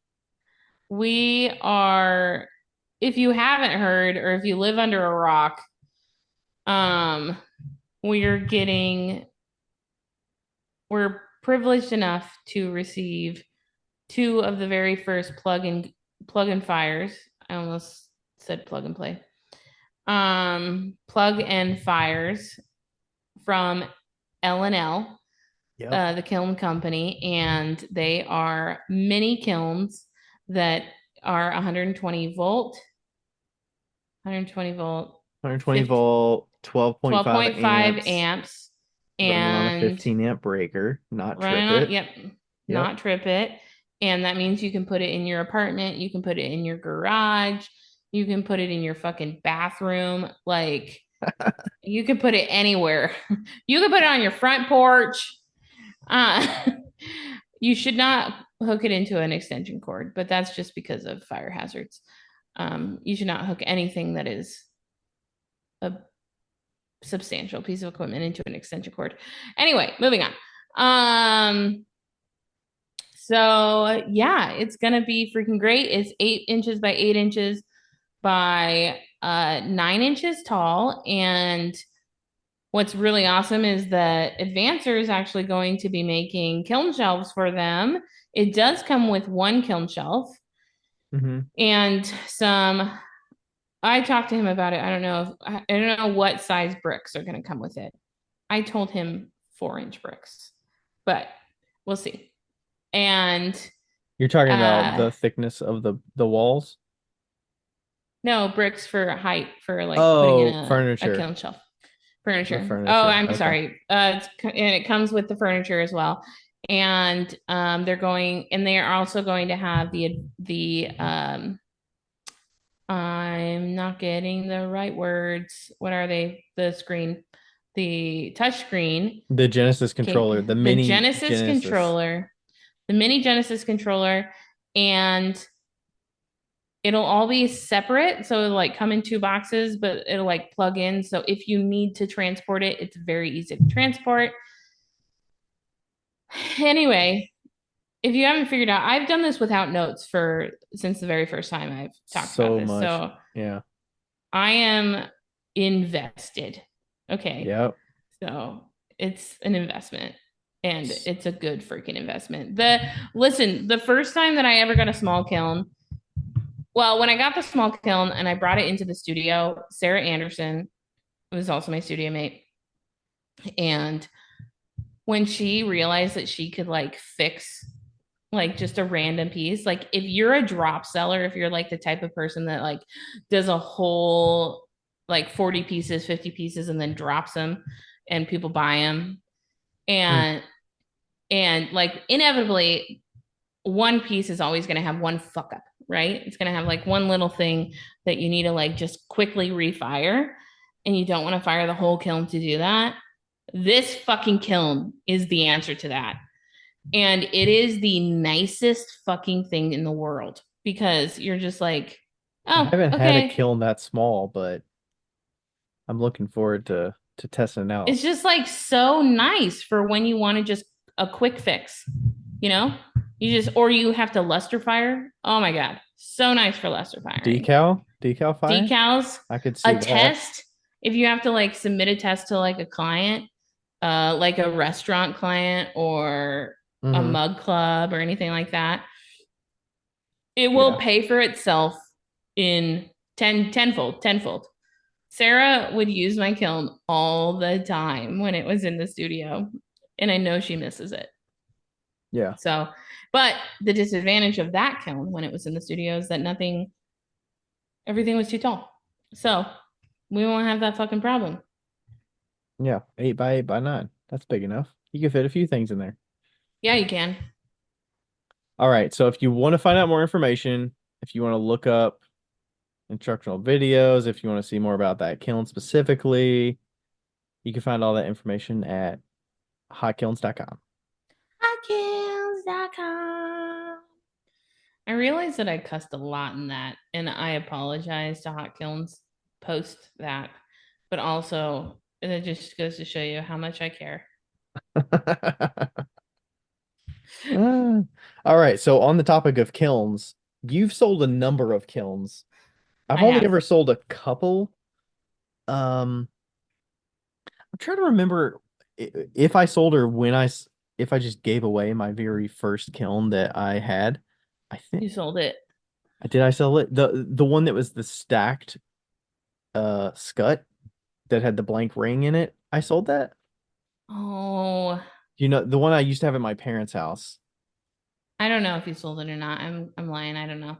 The thing is, I think I got that for free initially because there was a house really close to my college, which is where I right by Yeah. where I live now. And there was a lady that was giving away two kilns, and that was one of the kilns that I got. I actually got both of them. I think we gave away one of them. Somebody came and picked one up for free, and then I think I did maybe I think I might have sold my scut for like $50 or $100 because it had new elements, I think I probably just Yeah. replaced the elements and was like, hey, I don't need this anymore. So I've sold a couple kilns and then I sold the What's Duncan your teacher one. Before we go on to this, what's your opinion about if you get it for free, do you give it for free? I am a firm believer of that, and you already know that. But Yeah, I think that's fair. I think if you have other stuff with it, like I got that kiln and I didn't have anything with it. Like they didn't even give me shelves or anything. I had to buy shelves, I had to buy right. furniture. Okay. So I think that stuff also has value. So I think For sure. it's worth at least making some money on that stuff that you buy, especially if you have like other elements and stuff that you can sell with it. Yeah. I think that's fine to make a little of that money back, especially if you took good care of it. Yeah. I also Ryan gets exponentially mad at me about this, but if I get something for free and I have something of the equivalent value, I will give that other piece away for free. I call it a straight swap. Wait, Like what do you mean? when I got my Speedball Oh, Artista, yeah. when I got my Speedball Artista, I gave away my Shimpo Aspire. Shampoo Aspire. Good God, why do you guys have to both have them with an A? What did you Um, pay for the Aspire? like $400 maybe, Okay. So that's a maybe situation 300, where, yeah. Okay. 300 bucks. We'll let them judge that. You already know how I I feel about it, but Yeah, he already knows how he. I already know how he feels about it. The way I feel about it is it's a straight swap. I got it for free from somebody as a gift. you got the speedball for free. The Speedball for free. You paid money for The the Aspire. tempo one. Yeah, You the used it in your Shimpo studio one. in Washington. You taught with it. Yeah, You got some life out of it. And then I didn't need to. I didn't need to. you didn't And need so to I was what? like, hey, I didn't need two of the wheels, like two Oh, portable wheels. So I right, right. had one and it took the place of the other one. And so I just gave the other one to somebody who needed it. And Do they still use it? yeah, I think so. I hope so. Okay. Did you do like like did you have somebody in mind or did you kind of Yeah, I gave it to a obviously it depends on coworker. who it is, right? You're not just going to Yeah. take a wheel and just put it free on Facebook Marketplace. No, you always give it to somebody in need. Always. Yeah. Okay. Anyway, moving on. Kilns. I asked Joe. recently how he sells a kiln and he goes half of the retail value. No matter how old or the brick condition, element condition, No all of matter that. all that. Oh, I guess if you like added, if you like just replace the elements, that's one thing. But yeah, so he sells it for half. Half. Okay. And I would assume these I, are all electronic controller ones as well. yes, yes, yes, yes, not like Because a a fucking kiln not a sitter. kiln sitter. Because We a all lot, I know mean, my you can't even opinions about really, kiln sitters. you can't really buy kiln sitters that much these days new, I don't think, right? No, we have one instance of it, um but that it's not new. It's 20 years old, but it's never been fired. J Junipers. Um but Oh, so so I've gone really low on kilns in the past and really high, I feel like. I sold my oval kiln for like $3,500. I sold but you also that thing was worth a good chunk of change, right? I mean, you got right. that at a discount because it got dented in the factory or something. I did. And I sold let's see, I sold the scut for I think $1,500, and then I sold the uh, baby kiln for really cheap because the person that I sold it to helped me clean my entire studio, and like if she hadn't been there, I would not have gotten out of that studio. So that one was fair. When you say baby kiln, are you This talking like a 3 cubic foot? I keep thinking the yeah firebox kiln, but you're talking the yeah 3 cubic foot three electronic cubic foot. controller. Mm-hmm. Wow. Yep. Yeah, I sold it for $600, but the amount of work that she helped me do, I would have never, ever, ever, ever gotten out of the studio. So I think that needs to go into play when you're moving out of a studio. Like if somebody helps you out and they want to buy something from you and they really help you out, cut them a fucking deal. Hmm. Like, Yeah. but and then this last kiln, I feel like I sold it for too cheap. I know I sold it for too cheap. You bought it brand Um, new, right? You I bought it bought it brand brand new. You new. had to wait for that baby to hatch. It took like I nine did. months to get it. Yeah. That's why his name is Juno. Um yeah, I it took like 9 months for it to get here and it was a discounted rate because we bought like six of them at the time. And um I sold it to Sarah for $2,500. And there's a very specific reason why I did that. I won't go into it all the way. But afterwards, I realized that I sold her that with all of my furniture and I didn't even think about the furniture. Including the kiln, the advancers? No, Are there she, advancers? no, Oh, no. there's no advancers. Okay. She had two advancers, but no, no, no advancers. Okay. I was And like, the advancers inside of one of those kilns would probably cost $2,500. no, no, I sold her for $2,500, and that's with like new elements. I think she has to get new relays soon and all the furniture, and that's like six full shelves. So, but I didn't have to touch it when it sold. Isn't that also a benefit of hers? She doesn't Yeah, have to touch it to get it. yeah, but she's also just kind It of using it for works. storage right You now. know that you don't have to do electrical work. There's not going to be an Yeah, added expense to this. yeah, she got a steal of a deal, but that's the way it was, and that's the way it is. So, I know there's also a bit of urgency with some of these things too. If you're moving out of a yeah, studio, there's urgency. There's I want to get this off my list because I don't want to fucking think about it. yeah, There's um I want to help this person out because I know they could use it and you want to get, you want to get that good karma or whatever. Um there's a mountain of things that you probably need to think about with the studio besides yeah, just the big equipment, yeah. cleaning and everything. So this was fun. Okay, so this last time, I didn't do this for the first studio, but I wish I would have. I didn't even think about this. Uh, my friend Sarah messaged me like a month before I moved out, and she was like, "Hey, I would like to do a little garage sale slash rummage sale, and a hot dog party. And the week that you're moving out, you want to just like bring all your shit and sell it. And honestly, that was such a great, oh my God, it was such a great way to get rid of a bunch of stuff because you technically have to go through it twice. And so you go through it at the when you're going through your studio, you go through it and you're like moving things into a giveaway pile of like a garage sale pile, you move it into a trash pile, and then you move it into a keep pile, right?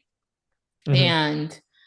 And so I did all that, and then I brought them to Sarah's house, and then 4 days later, I put them all out on a table. I saw everything that I had, I forgot to and bring that fucking foam sponge pad.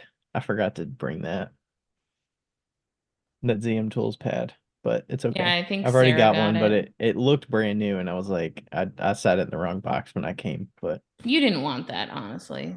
I It did. was I mean, I bowed. have. It's what? It was bowed. Oh, really? Oh, okay. I didn't Yeah, know that, but I got yeah. one. It's pretty good, but it's been around a while. And so I set everything out on this table, and when people were there, it was like so much easier to be like, take this, please take this, like take it, you Hmm. know? And Sarah was like, Becky, you have to sell this shit. There was like a moment when I was out in the yard and I got a Venmo for, and we just like literally put everything on the table, and I said, pay what you want. Pay what you Here's my want. That's Venmo number. great. Yeah. Like, pay what you want. And I specifically put nothing is special to me. Like, just fucking take it. I should have put everything's going to Goodwill after this. Uh, Save this from the trash. yeah, but it was so great because like I was in the other room and I got a Venmo for like $40, and I walk in and I was like, who the fuck just paid me $40 for not enough stuff? Like, You don't even know what they took. I know. I was like, who did this? And somebody was like, oh, my husband just did that. I was like, what did you take? And she was like, well, I took like 5 bats and a bat system. And I was like, you need more shit. And I start like grabbing all this stuff. And I was like, here, take all this shit. Take this, take this, take this. And I like kept on like, later I kept on being like, a bucket might be nice for you. So I like took a bucket and shoved it in her bag and like, Oh my you know, gosh. I was like, you did not take enough stuff for the amount of money that you just gave me. And yeah, so it was like it was nice to get rid of it was nice to see it twice because then at the end of that night, I was like, let's just dump this at Goodwill. It was no problem at all. And I made like So 200 bucks. so of what you had for the garage sale, what percentage of it was taken? I don't know, five. Like 5% was taken? not very much, but Oh, a lot of it wasn't that important stuff because you have to remember that I had pretty much whittled my studio down. no, I mean, from what you took to the garage sale, only 5% was taken from the tables Yeah, it at was the sold. sale. Yeah. Oh, really? Okay. Because some of that's like, is it worth you letting, like, transporting it from one spot to another spot to set it out, to pack it But back up, to I transport it again? also Like, made 200 bucks yeah, that's true. by eating hot dogs. Yeah, So, that's kind of nice. I was, somebody else is moving soon, and I was recommending, is there a way that you could partner with a local studio, like a pottery studio that is, willing to host you, and yeah, it's a great idea. you can say, "Hey, I'm going to be at this pottery studio selling all my stuff before I move. If you'd like to buy some things, you can buy them, pay what you want, and then whatever's not bought is going to get donated to maybe a local school or this pottery Yeah. studio or whatever." Yeah, I for think that might sure. be a good way to kind of do it. Beside, because people are already going to the pottery studio, and Yeah, or and have a party. Do a hot dog party. Literally, only promise hot dogs. Get hot dogs at Costco. Boom, bang, boom. You're done. You're good. Do were BYOB. were other people selling things there? Did other studio did Sarah sold some seconds. Merritt sold some stuff, and then another girl sold some stuff in some like underplaces. Okay. So yeah, and it was fun. It was lighthearted. There was no like pressure. I wish Hmm. that I would have done that. Like I wish that when I was selling my studio, I would have been like, Don't a lot of people do that? They just say, "Hey, Yeah, this is a closeout sale. Come closing buy." sale. Like I'm selling the shelving units. I'm selling because Yeah. like you're at that stage where I want to get rid of it, so you know that there's that in the air when you're coming into a shop where they're selling everything. Yeah, like I have to get rid of it. Like, Yeah, okay, you're do you want helping this? me by getting this out of my studio. Like, will you take $5 for this? Absolutely. Do you want something else? Like, Yeah, you know? yeah. Even if it's pottery and stuff. Did some people take some of the old pottery you had at least? Or Yeah. did you donate that? Honestly, yeah, that was I accidentally put a cup that I meant to give to you in it and somebody bought it. I uh One of your yeah, cups or somebody else's cups that you owned? somebody else's. Mm, I sold a lot of my bat system, yeah. my old bat system, because I don't It's need like all of the those anymore. OG bat system. The OG bat system and like some rolling tools, some wire tools, some just random shit. Like, and then all the rest of it, I just took to Goodwill and dumped it off. I feel like you're less of this person to do this, but how much would you be willing to sell on like Marketplace or put for free for people to come pick up to make use of it so it doesn't get donated to one spot that is not the audience? Like Goodwill is probably not the audience for a lot of these pottery tools. Like, If I had a solid location, like if I had a house, I would absolutely do that. okay. I like when I have the studio, all of it went on Marketplace, Hmm. and all the shelves and stuff like that. Um yeah, I think that Marketplace is an incredible tool, and I definitely think giving stuff away for free instead of giving it to Goodwill is better because I hate Goodwill, but sometimes it's kind of necessary, because You you know don't want what? to trash it. Yeah, I kind of hate when it's just a big batch and people are like buy it all. I kind of would rather see it in like I don't know. I'd rather see it organized by like what people would actually buy Yeah, together. Like bat system and bats like all together versus bats and tools and um tables and like because right. then you got to parse through all the different messages and who wants what and hey, do you still have this available? Like, you know. Yeah, I don't know. I think you also have I to have don't a habit mind. of getting rid of things when you don't need them as well, like going through yearly or whatever to I try to agree. purge consistently so that you're not Yeah. piling up stuff. I mean, okay, so Ryan helped me move out of my studio, and I think that both him and I were impressed with how little stuff was in that studio Hmm. as far as like what we had to move out. Now, did he drive away not being able to see out of his back window? Absolutely. Yep. Um, I fucking but pile that bitch up.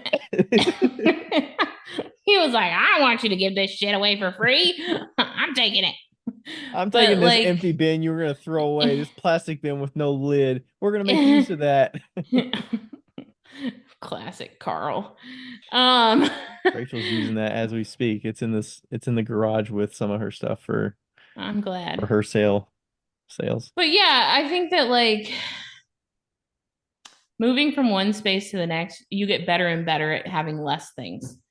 And I had already moved most everything that I needed into my van to be a basically full studio.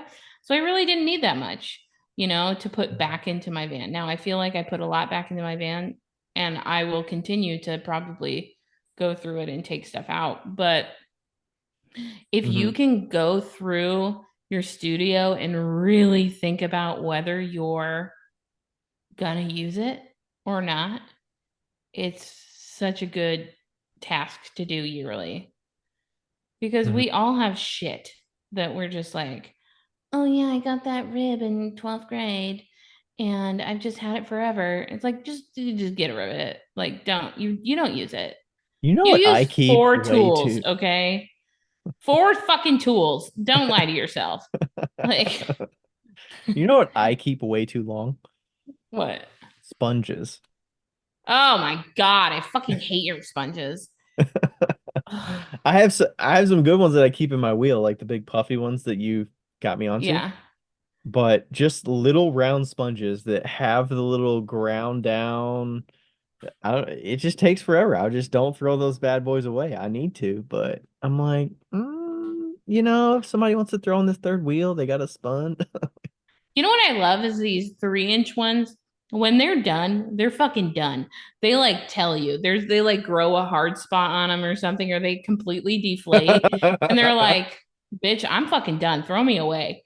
You know, I used to hate it, but now I'm like, that's kind of nice. It's kind of nice that it's just like I'm out. Yeah. Like, but yeah, I mean, like, go through your stuff because it's just like when your parents die, Like, I look at my parents' stuff and I think about when, hopefully, in a very long time, they're going to pass away and how I'm going to have the awful, awful task of going through all their shit and how that sounds terrible. And it's the same thing. If you ever have to move, it's so nice to move when you don't have that much crap. Yeah. And I'm clearly an exemplary person in this because I live in a fucking van, but you know, You're also not shy to throw things in the trash. mm-mm. You will willfully throw things in the trash that are perfectly functional. Somebody else could get some use out of it. You could donate it, but you're like, fuck it. No, I don't do that very often. I donate a lot of shit. Okay. I'm just thinking back to some instances with your apartment, but Okay, that's fair. Um, but but also today, like we were cleaning up this spot for Paige to like do her stuff in, and I picked up this golf club that did not have the end of the golf club on, and she was oh. she was like it broke off, and I was like, and I'm holding it, and she goes, yeah, that used to be a golf club.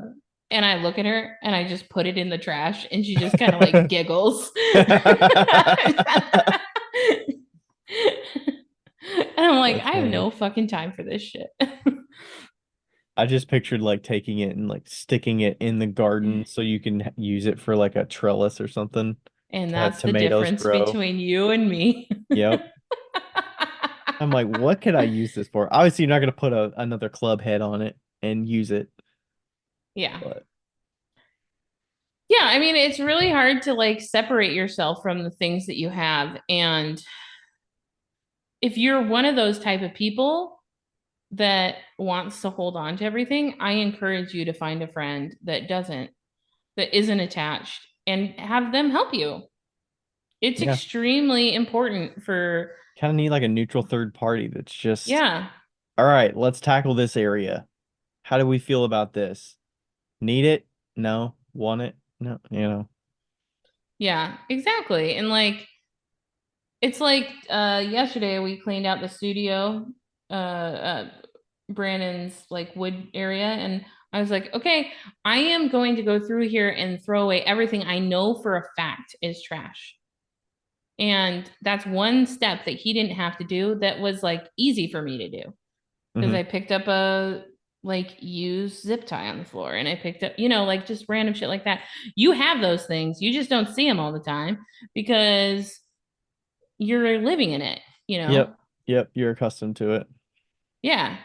And having the people and just having a buddy to do it with you. Like when we did it, it took us 2 hours. Yeah. There And wasn't a it ton took of little extraneous things around though. right Few because I things. had spent the first 4 days combining those extraneous little things. Hmm. But it had you have been there for that process, it would have taken a lot less time than what I did by myself. Yeah.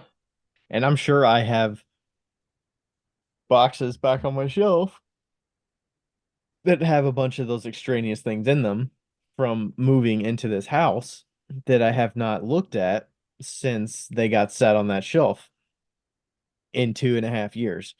I'd be happy to help Um, you with that. and like there was a box, so Erica was moving the underglazes to Yeah. a closer spot when we were cleaning that shelf off. And there was a box underneath the shelf, and I was like, "What's in that box?" I think there's like something good in that box. There was two boxes nested inside of a bigger box, and there was like an old iHome radio and like a few little magazines or something. And I was like, what the I thought there was something important in that box. There's nothing in that box. I just shoved it down there. Yeah. It's wild. It's absolutely wild. God, I was gonna say something. I was wondering with like donating tools and things like that, because I want it to get a life. I don't want it to just donate it to a school that's probably got a ton of crappy tools and they just get Yeah. this box of just shit and it's like maybe someday we'll use it, but like is there a better I mean, I keep thinking back to like Facebook Marketplace or like a Clay Guild or something like that where you can broadcast it to a group of people and then they can get it because they specifically want to use it versus just throwing it off to a school or something that like may use it, may not use it, like a community studio, Right. like you're just passing off your trash to them basically. Yeah, I think that um well, what's that like used pottery equipment on Facebook? There's whole groups on Facebook if you look for it for used pottery equipment and tools. And Hmm. you can like join the group and sell through that. I think I I would can love find to it. like I'd be willing to ship some things. Like if it's just like clay like ribs and stuff, I'd be willing to ship some ribs to Oh, somebody. yeah. I mean, I've shipped a shit ton of just weird tools. Um, Groups. It's always on the top of my, like close to the top because I feel like it's very active. Keep talking. Yeah, I'm trying to think of what it is now too. Pottery used tools and equipment. That's what it's called. And that's it. Yep, pottery used tools and equipment. And then Yeah. DIY pottery tools, I think that would work too. Yeah, I have our clay guild here in Cincinnati, the clay lines, and I've given away a number of like I gave away an old like director's chair and these old that old shelving unit, the little cubby systems that I built for my Yep. booth back a number of years ago. I gave away a bunch of that stuff. Um, yeah, I think it just needs to be a habit of doing it quarterly or yearly to just little things. Like I try not to, try not to make it too complex. Maybe I give away 6 of those cat litter buckets or something like that, but it doesn't have to be I'm giving away 50 things or 80 things and it's so big of an undertaking. Like I think giving away 10 No. to 15 things at a time is even like 4 to 5 things at a time is fine. Yeah, and also I think that I mean like you can look at it at walls, every studio has walls, right? So take one wall a day and or whatever, Hmm. like take a section and go through that section, take all those things, put them in a box, and then do it again, put them in a box and take that to wherever. Now I will say if you can take it not to Goodwill, that would be ideal because Goodwill's garbage, but try to find a local rescue or anything like that if it's not pottery equipment specifically, but like, just regular stuff. Yeah, Um, there's an art supply place here in Cincinnati called Indigo Hippo that's a pay what you want, pay what you can yeah, art supplies. And yeah, I'm guessing they rely on donations and people. So, that's a central place yeah. where people could be going in there to, hey, I'm taking a pottery class and I want to see what tools I can get without paying for a Amazon toolkit package for $10 that's, probably gonna mostly go into landfills or whatever. They're actually 5.99. I bought one today. There you go. Yeah. Anyway, uh, but also, yeah, and also reach out to your local like LGBTQ community, like any youth communities, like groups, because they're usually always looking for like artsy craftsy stuff to do. So they may be interested in that type of Hmm. stuff. Yeah, I'm For sure you could God's give them sake. clay as well, right?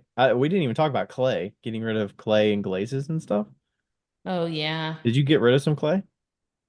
I mean, I took some Ryan. clay, but Well, this time I didn't have a lot of clay to get rid of, but I'll tell you what, in my last studio, every Tuesday night I would go out with 6 bags of clay and throw them in different dumpsters. Oh my God.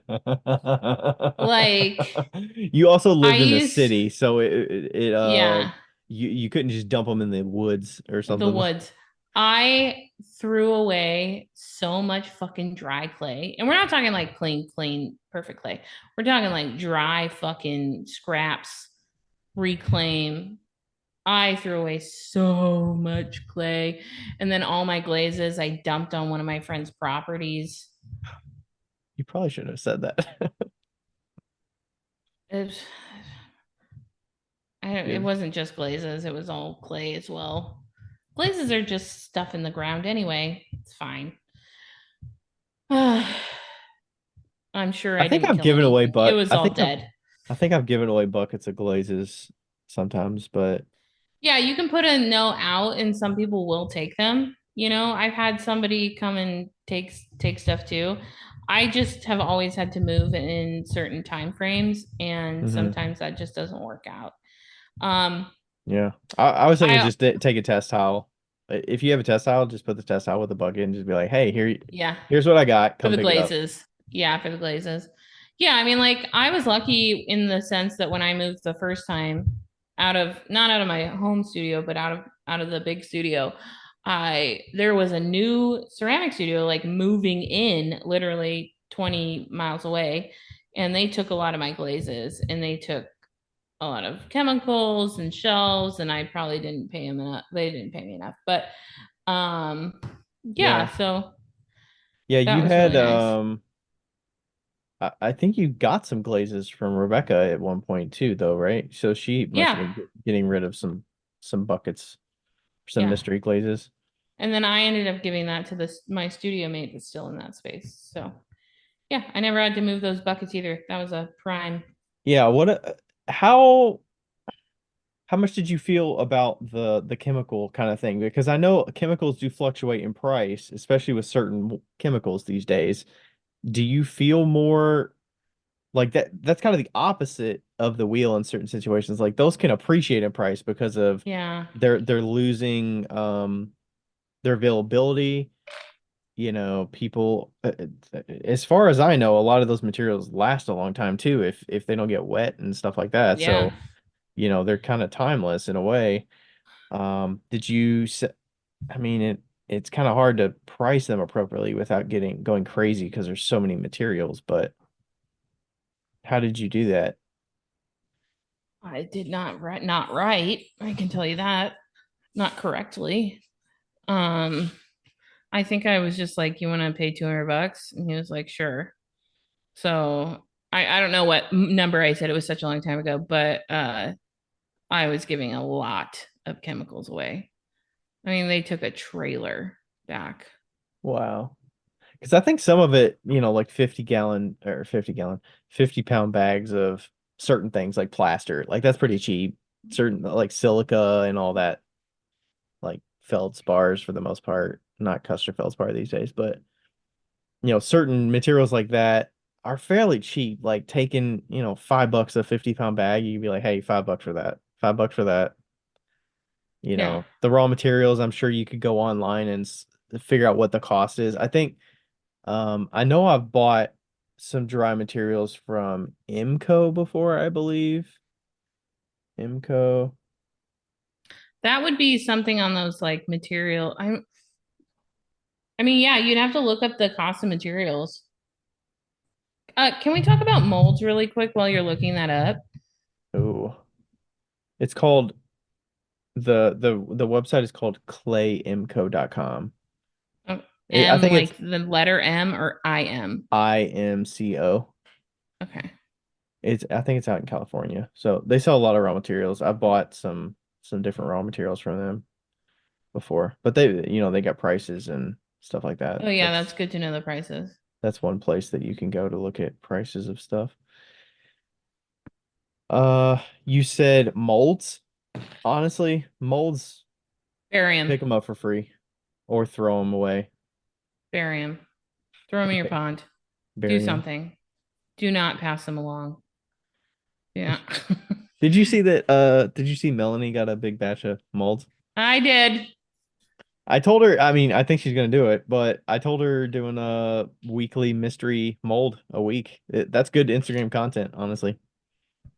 Yeah, if you want to do that, buy those. But God, for the love of all that is holy, like Nobody molds. wants those. There's when people sell their studios and they're trying to get rid of, I have hundreds of molds. Nobody wants them. They're not worth anything.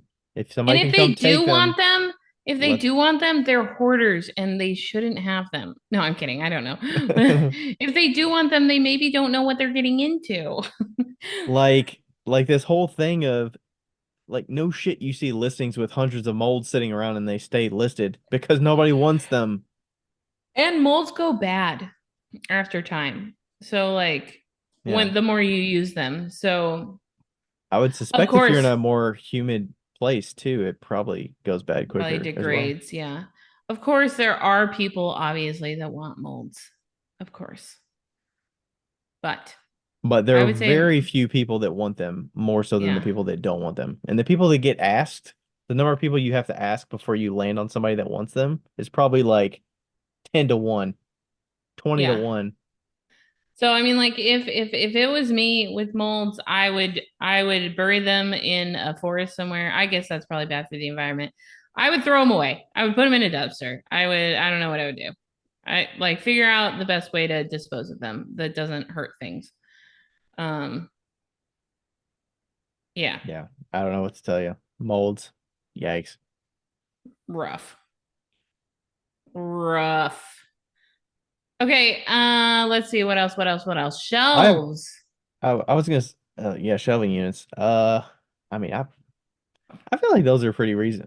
There's so many shelving units out there that you can buy these days. I feel like shelves are not worth it. I mean, it depends on what type of shelf it is, They're but not a hot commodity. yeah, I feel like you're not gonna get more than like 40, 50 bucks for it. Maybe even 20. Like Yeah. depending on the shelf. Like I've got those I mean, you know the heavy duty like rolling ones I've got? Those are pretty Yeah. heavy duty. Those are I think I paid maybe 75 bucks a piece for them, but Yeah.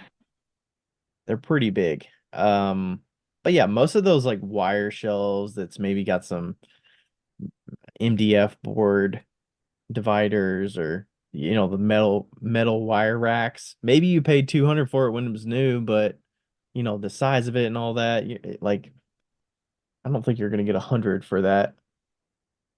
Be lucky to get 50 bucks for it.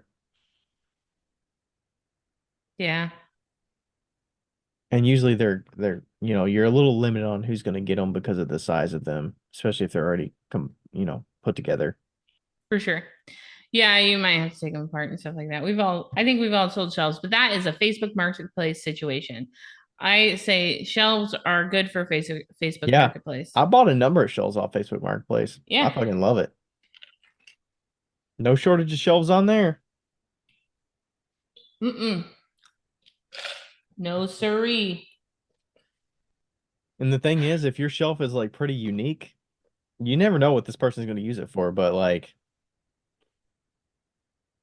you know, especially if it's just going like a garage or something, somebody doesn't care. Like, they just Yeah. want a shelf that's big Oh, enough to hold a bunch of stuff. what were you gonna say before we started talking about shelves?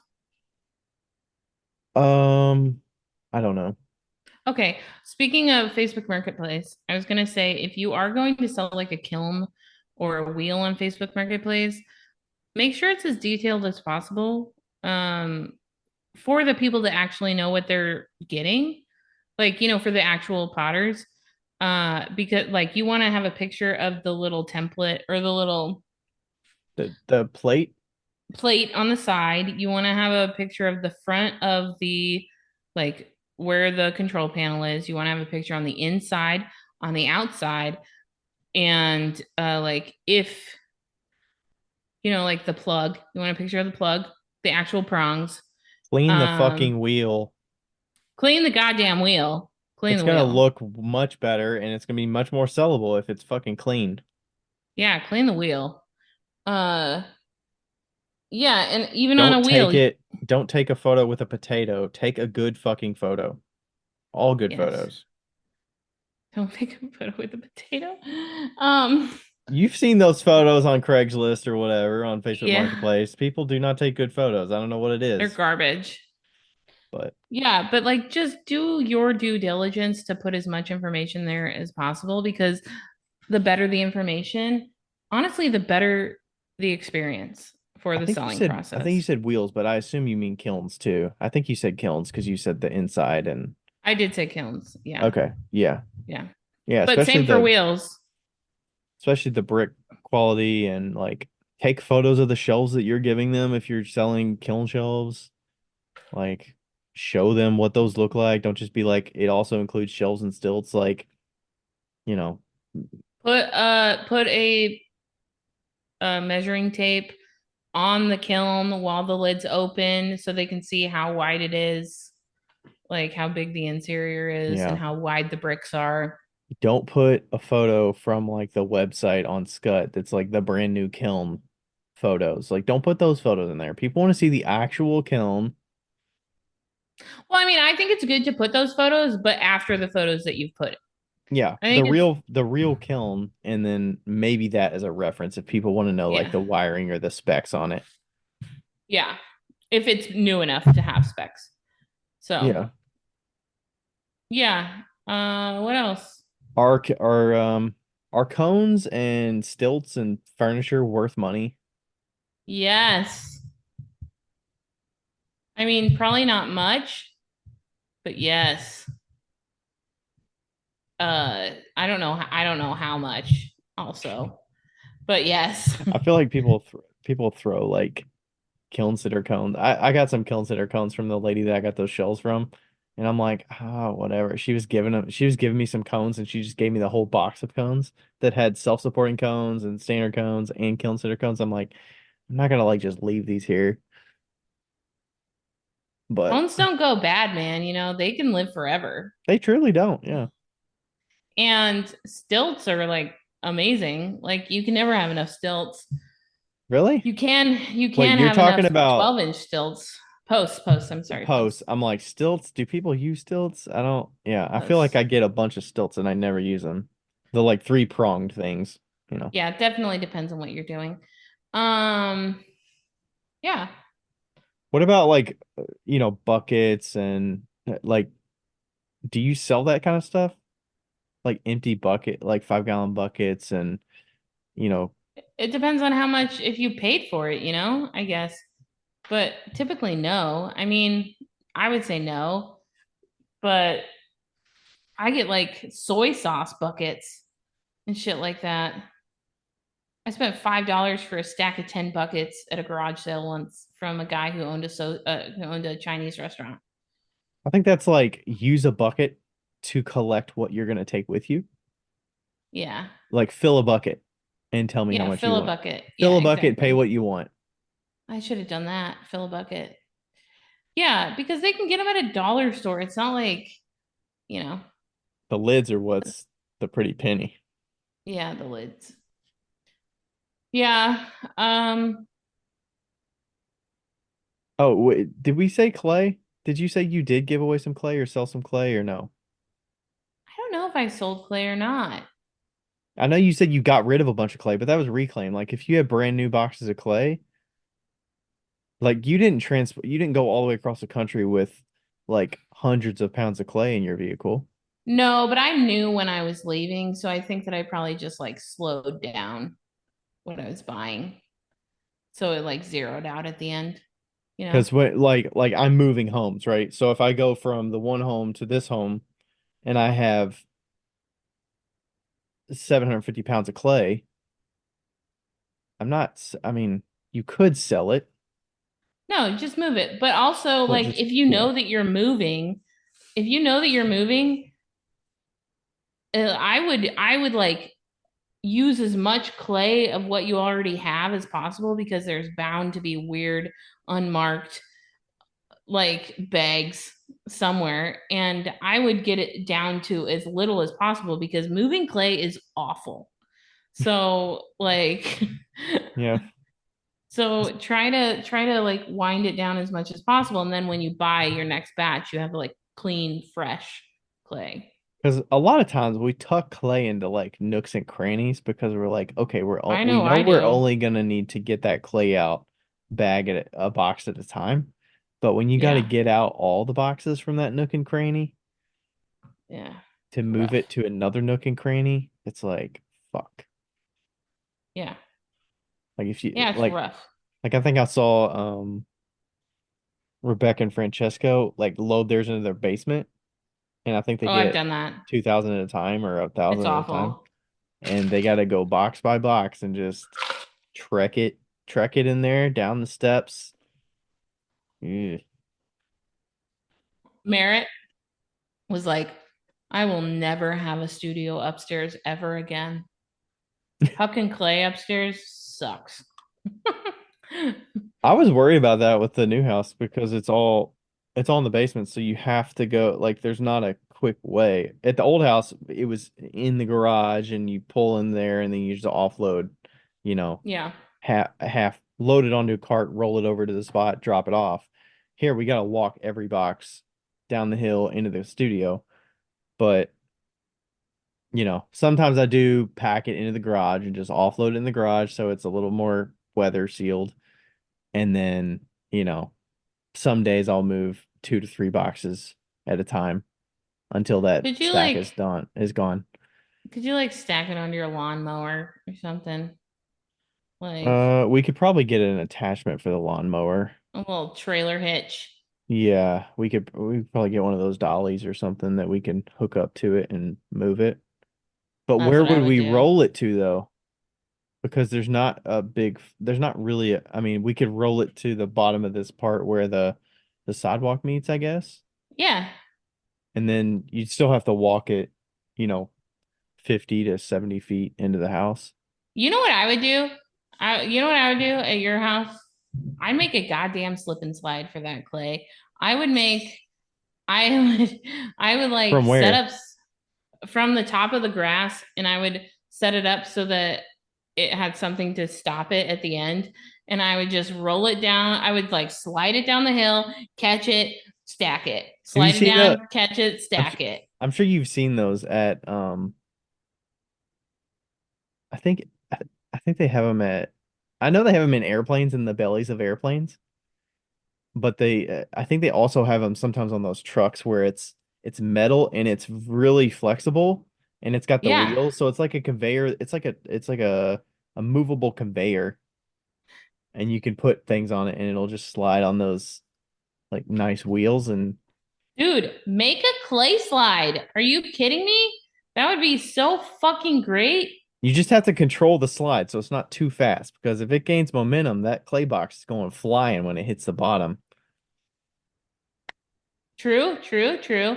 But I think if you like cut it a little bit and had it hit grass or something, so like You know, like a I don't know, backstop. or maybe some bumps, and a backstop, obviously. By that point, I might as well just fucking walk it. I I mean, disagree. it wouldn't be as fun, but Exactly, and fun is worth a lot of points.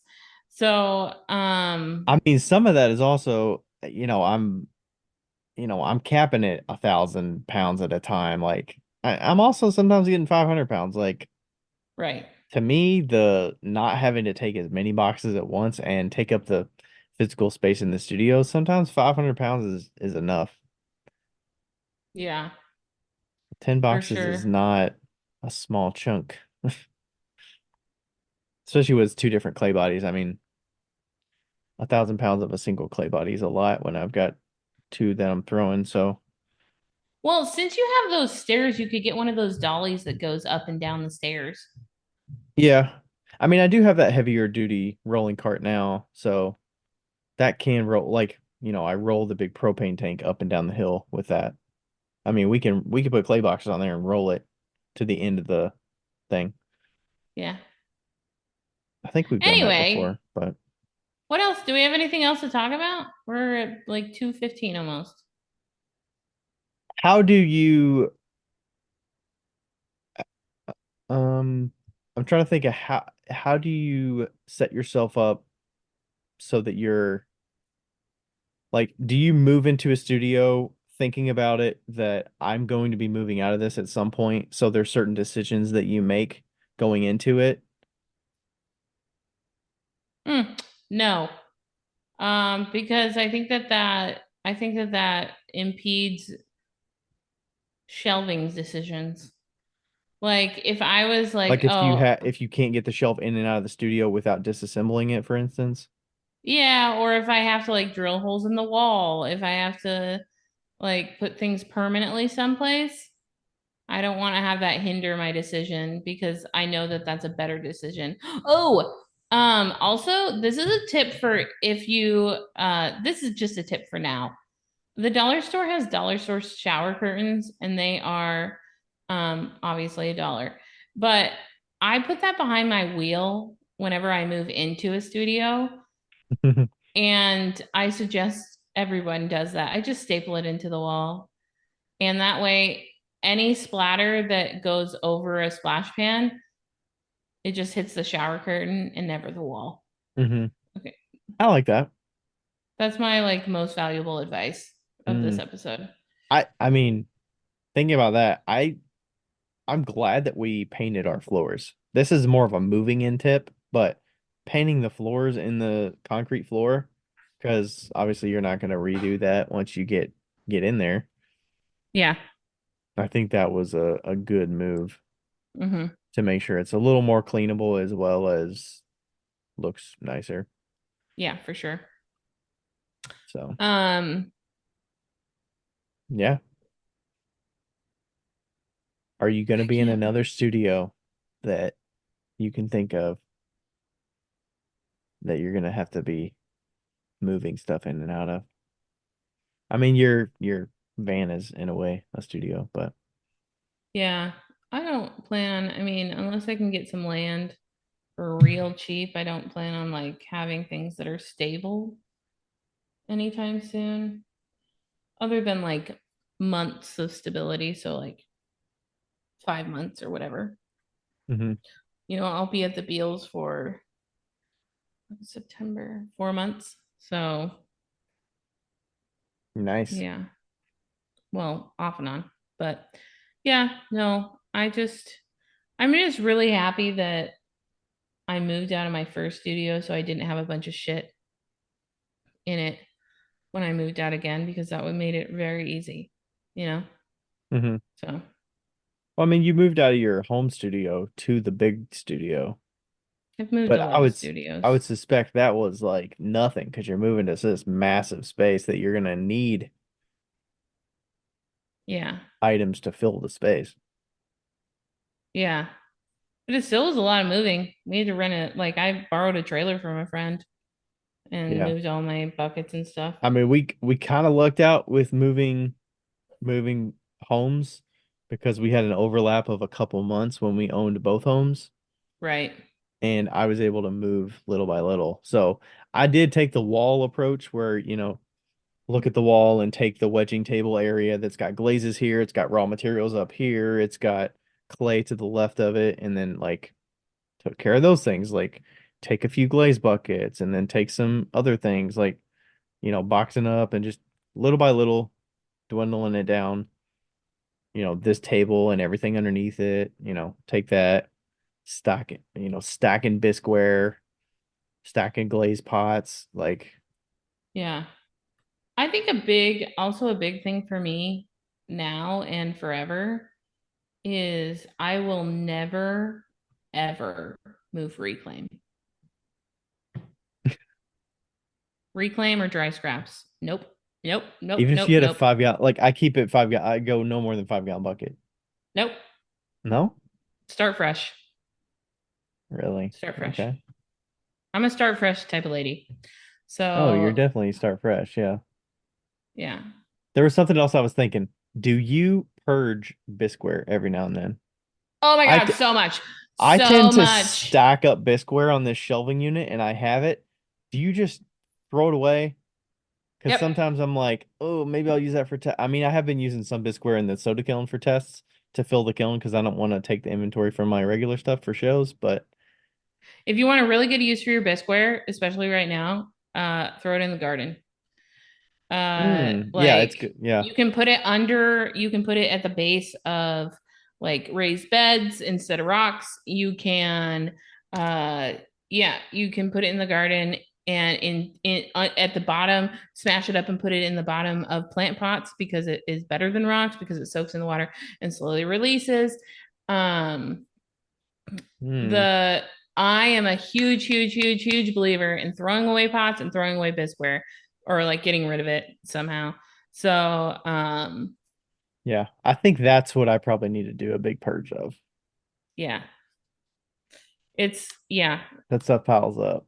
Listen, if you've got shit that you made 4 years ago and you're completely in a different place and you still have bisque from four Shit, years 4 years ago, ago, I got boxes back there from like college that I got pots in there. we can do this, Ryan. That's We can have a some of it's in the moment. middle. I'm like, oh man, that's good. I mean, it's not good, but it's like, oh man, I remember. But maybe it's like, hey, save one or two of those and then just smash the rest. I don't know. Yeah. Get a bat, go in the backyard, go in the woods and do some Smash batting City. practice. Yeah. So yeah, Oh. yeah, definitely. If you have a pile of bisque, get the fuck rid of it. All right. I do that quarterly. I would do that quarterly or annually, Fuck, I'm personally. lucky to do that. I brought old bisque with me from the old house. Unless I was in the middle of a like working cycle and it was like very relevant, I would fucking toss it. No. Or use it, like I said, in planters and shit like Yeah. that. All right. I'm gonna make a list of things I need to.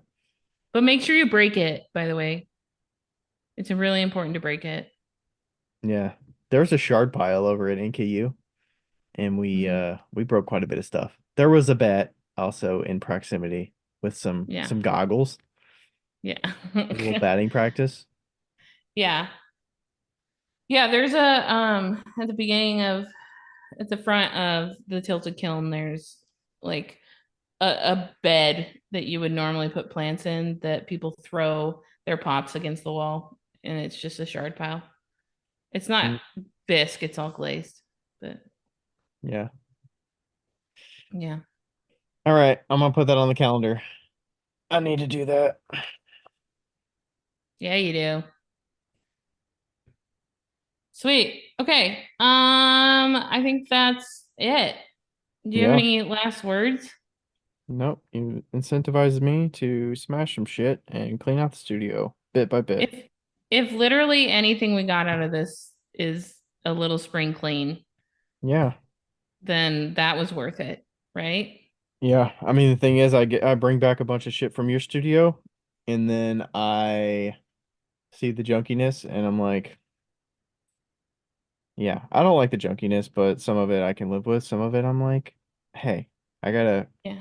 I gotta get a little kick in the ass to get Yeah. rid of it sometimes. But Yeah. I mean, I don't think I would have given you stuff that wasn't useful, like very yeah, useful to you, because like you got a lot of shelves and tables, big shit, you know.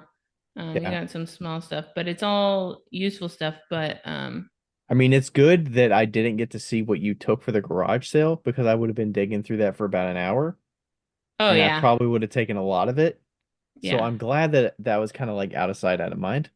yeah, for sure. I The would only never thing I have allowed remember was that. the foam bat, but now that you said it was warped, I don't feel as bad about it. Yeah, no, it was warped. So that's I good. was like, I even told Sarah, I was like, don't take this, but she did. But I was like, don't take it. I have mine mine's attached to a speedball bat, so it's plastic. It's not the masonite. Maybe Yeah. that's why yours was a little warped because it was on the double Mine, sided no, mason. I know exactly why it was warped. It was warped because I, it is on masonite, and I put it on a bucket that had water in it, and then it warped it. Yep. So, Yeah. A plastic speedball bat doesn't warp, so right, well, exactly. unless you heat it up. But yeah. Alrighty. Sweet. Wow. 2 hours and 20 minutes. Look at that. Holy shit. Talking gibberish. All right. Well, thanks everybody for listening, Thanks. and we'll catch you next time. Okay, bye. Bye. Hey, everybody. Thanks for listening to another episode of Wheel Talk. This podcast is made possible through the contributions of all of our listeners who always ask us great questions, leave us reviews, and contact with us through social media. Thanks to all the fellow makers as well who take time to be interviewed and share about their lives and businesses.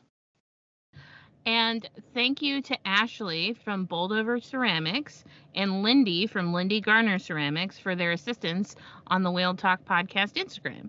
You are invaluable. Thank you to everybody.